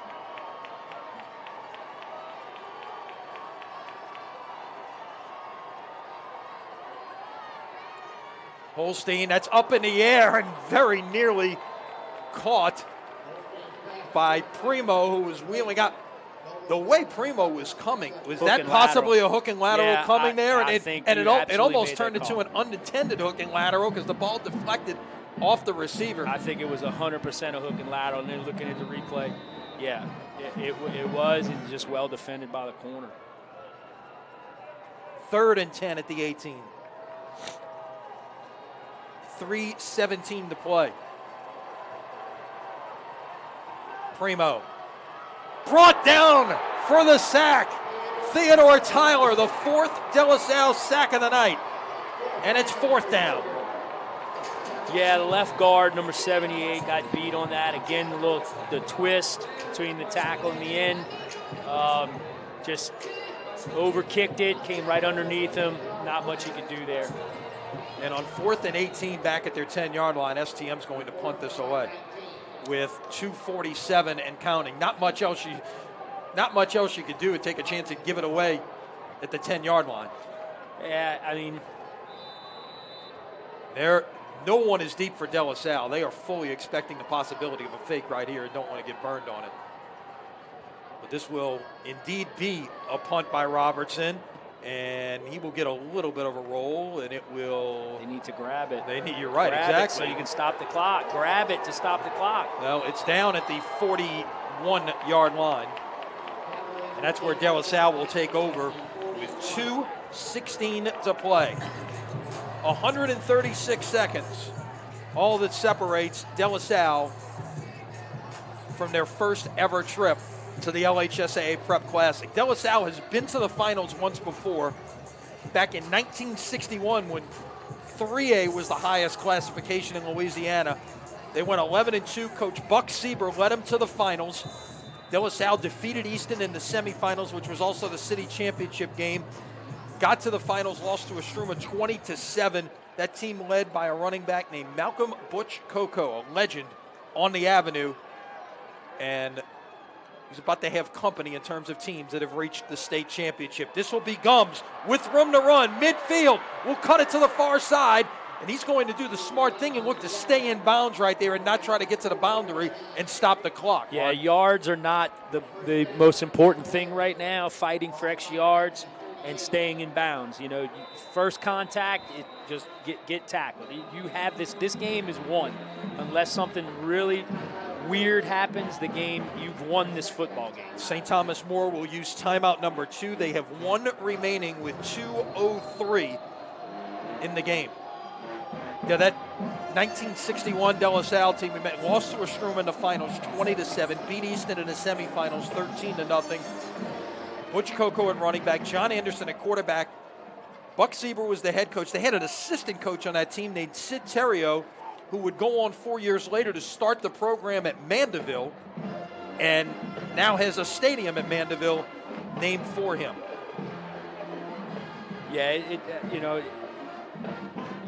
if you're Ryan Manali and you're in the huddle right now down here during your timeout, you're telling them, protect the football, keep your cool, nothing stupid, nothing ridiculous. All we got to do is just run a couple of more plays, and we're there. And we've achieved the goal that we set at the beginning of the season. De La Salle, a lot of history, just not in football. They've won 6 state championships in basketball, most recently this spring when, oh, by the way, they beat St. Thomas More in the semifinals to get to the title game. Gums with 2 hands on the ball. He is just wrapping up, not taking a chance at all. Will get about a yard on first down. Yeah, I mean, if you don't get another yard, it doesn't matter. You're winning the football game. You let the clock run. It is under 2 minutes. 6 in basketball. They had not won one in 31 years before last spring. Baseball, 6 state championships going back to 1958. Now you think about it. Had the football team beaten Estruma in the fall of 1961, De La Salle would have won every state championship that year because they won football, they won basketball, and they won baseball, or would have finished second in football, but won basketball and baseball in 62. Gums right up the middle for he's probably going to take his time out here. And the last timeout will be called here. 1:16 to play.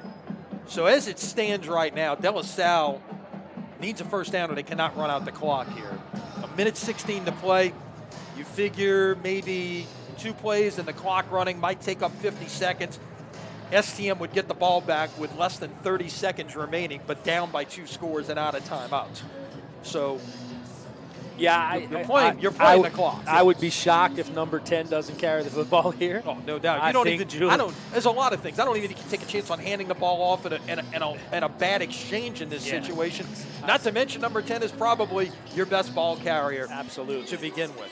And you know what? Like you said, he's carried this team all year. He deserves to be the guy to run the football right now. He's earned that. And he's proven that he understands the situation the last couple of plays with 2 hands on the ball and saying, you know what, this is my friend. I'm going to protect it for the rest of the night, and nobody's going to take it from him.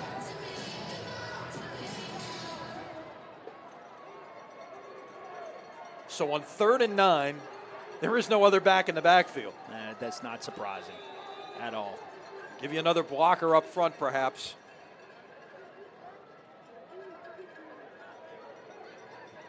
Gums will look to go off the left side. May have gotten a yard or 2. And that's fine. Now you watch the clock run on your screen. And Gums is not getting up. That is not what you want to see if you're Ryan Manali. Not only that, but it stops the clock. With 1:01 to play.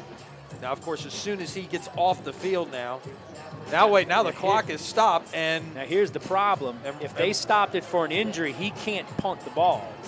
So he's been the punter. He has to come off the field. Well, but if Ryan Manali uses a timeout right here, can that solve that? That's a good point. But I think he wants the clock to be wound right now. Is I guess on the ready for play. Let's see what happens. He might just be cramping. I mean, I know it's a cool night, but still, The the way have- he's kind of walking, he's cramped up a little bit.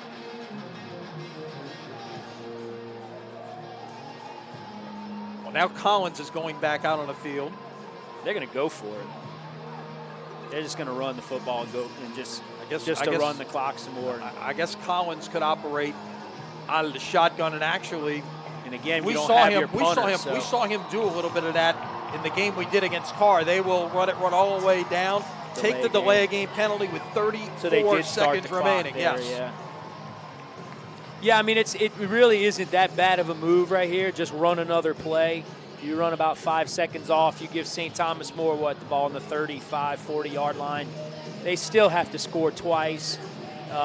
You punt, you risk a block punt, quick score, onside kick. So it's not that unheard of a situation to just run an offensive play right here, up 2 scores.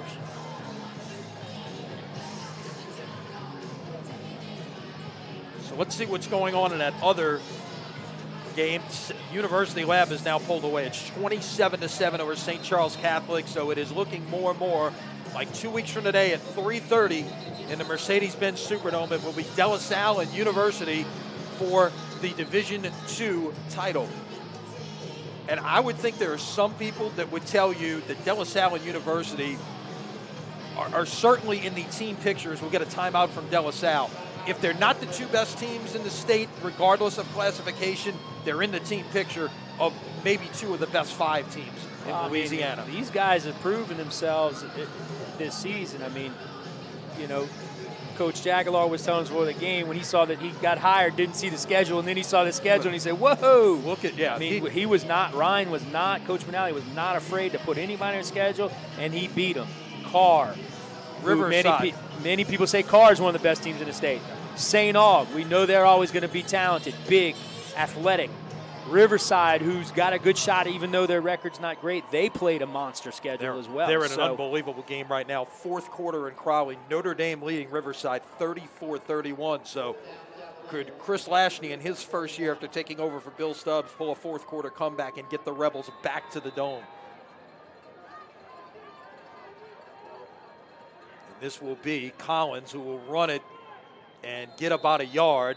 Stop the clock with 30 seconds left, and they will take over on downs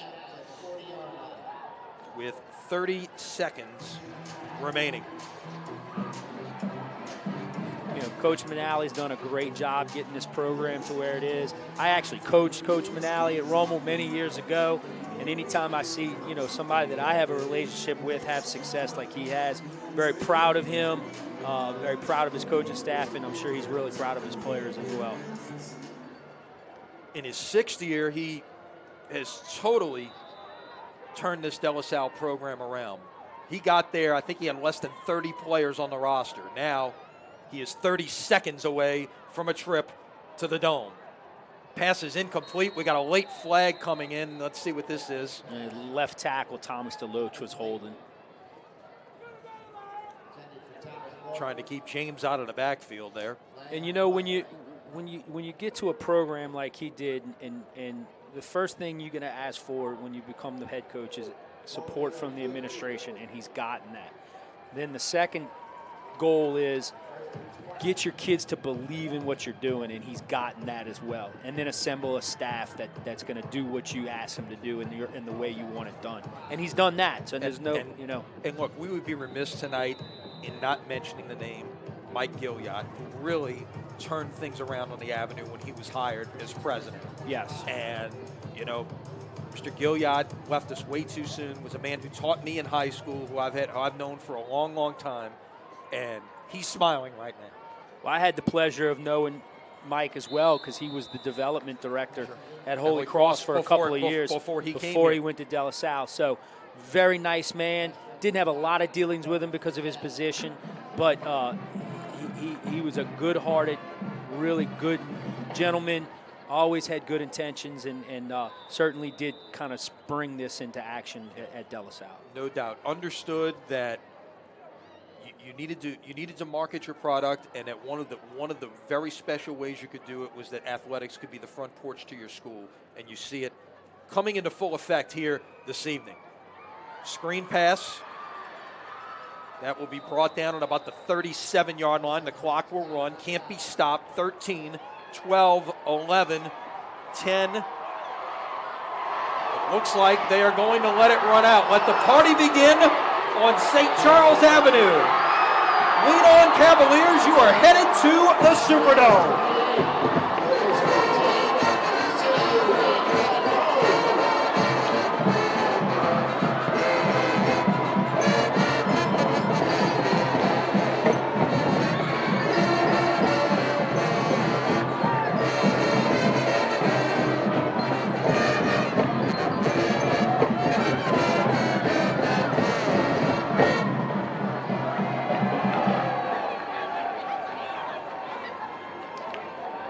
You know, you were just mentioning about athletics. There's nothing wrong with being good at everything. Be good academically, be good athletically, be good in everything that you do. You know, and that's something that I learned as a Jesuit student from Harry Thompson, because that's what he did when Jesuit was down in the early to mid-'70s. They weren't very good in athletics, and he came in and said, we're going to be good at everything, and that's kind of what Mike Gillian said. We're going to be good at everything we do, and we're going to excel, and that's a wonderful way to run a school.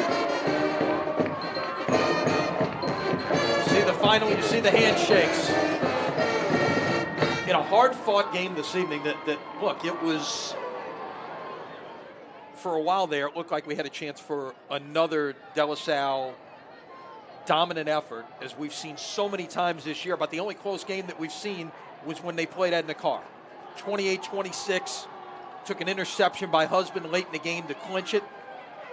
But, you know, De La Salle endured. They took the best shot that St. Thomas More had throughout the third quarter, early in the fourth, got the stops they needed, and then who else but the quarterback, Julian Gums, to deliver the final blow there with that 35-yard touchdown run with 3:33 to play.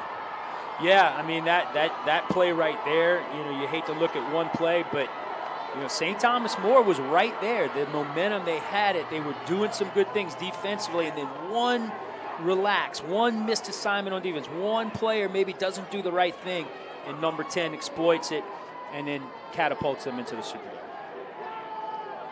The Cavalier players, staff, coming back to the home side here to celebrate with their fans on a 28-14 victory over St. Thomas More. For the first time in 56 years, De La Salle will play for a state football championship. Final thoughts this evening. You know, like I said, hats off to De La Salle, Coach Manali, his staff. St. Thomas More played well. Just tonight it was De La Salle's night. And you know what? They're there, and that's what you play for, and you get ready to go. But remember one thing Coach Hightower said before the game to us, is that when you're first time there, it's very much an awesome experience from the standpoint of just there's so much going on, you know, and you have to be able to handle it. And Coach Jack Allard on that staff has been there, and that's huge for them because he can tell those guys, look, this is what we're going to have to deal with, and we got to keep the kids focused. Four times with Eddie Jack Allard as defensive coordinator, Rummel made trips to the Dome. Correct. 2 wins, 2 losses, so he knows. He knows, and that's what a huge hire for Coach Manali. And I would say this as well. When you're dealing with kids from New Orleans, they've gone to the Superdome their entire lives, watching the Saints, maybe watching Tulane, maybe even going to the high school championships and seeing these games as youngsters, and now they're going to get a chance to play on that field. So the allure of the Dome may not be so overwhelming as it would be, say, for teams from out of town. Well, playing in it, I think, still is, because back in the day when I was playing 30 years ago, teams played in the Dome on a regular basis. I mean, I played in the Dome 4 or 5 times as a player. Right. Now, unless you make it to the state championship, you don't step foot on that field as a player. No, it's the way things are. So I think there still is that wow, I'm actually playing here. But certainly the wow factor when you walk in the dome's not there for a local kid. But it's a difficult, as Coach Hightower said, it is difficult because there's so much going on. And that's what Coach Jack Gallard is going to be so beneficial to them for next week, to help guide them through that. Like you said, 4 times it's been there. No question. Juan, it's been a pleasure having you up here. What a great night of football. What a special night for the folks at 5300 St. Charles Avenue. That's going to wrap it up for us here this evening. Remember, stay with us at CrescentCitySports.com. Couple of fronts. One, get all your playoff scores right here at CrescentCitySports.com on our All-State Sugar Bowl scoreboard. Secondly, we will have another playoff game for you. Don't know where we'll be next Friday night. We will be somewhere. We can promise you that, to bring you another team heading to the Dome, just like these De La Salle Cavaliers. Once again, your final score this evening, De La Salle 28, St. Thomas More 17. For Lon Elsie, for Chip Merritt, for Matt Merritt, for everyone at Crescent City Sports, I'm Lenny Van Gilder. Good night, everybody.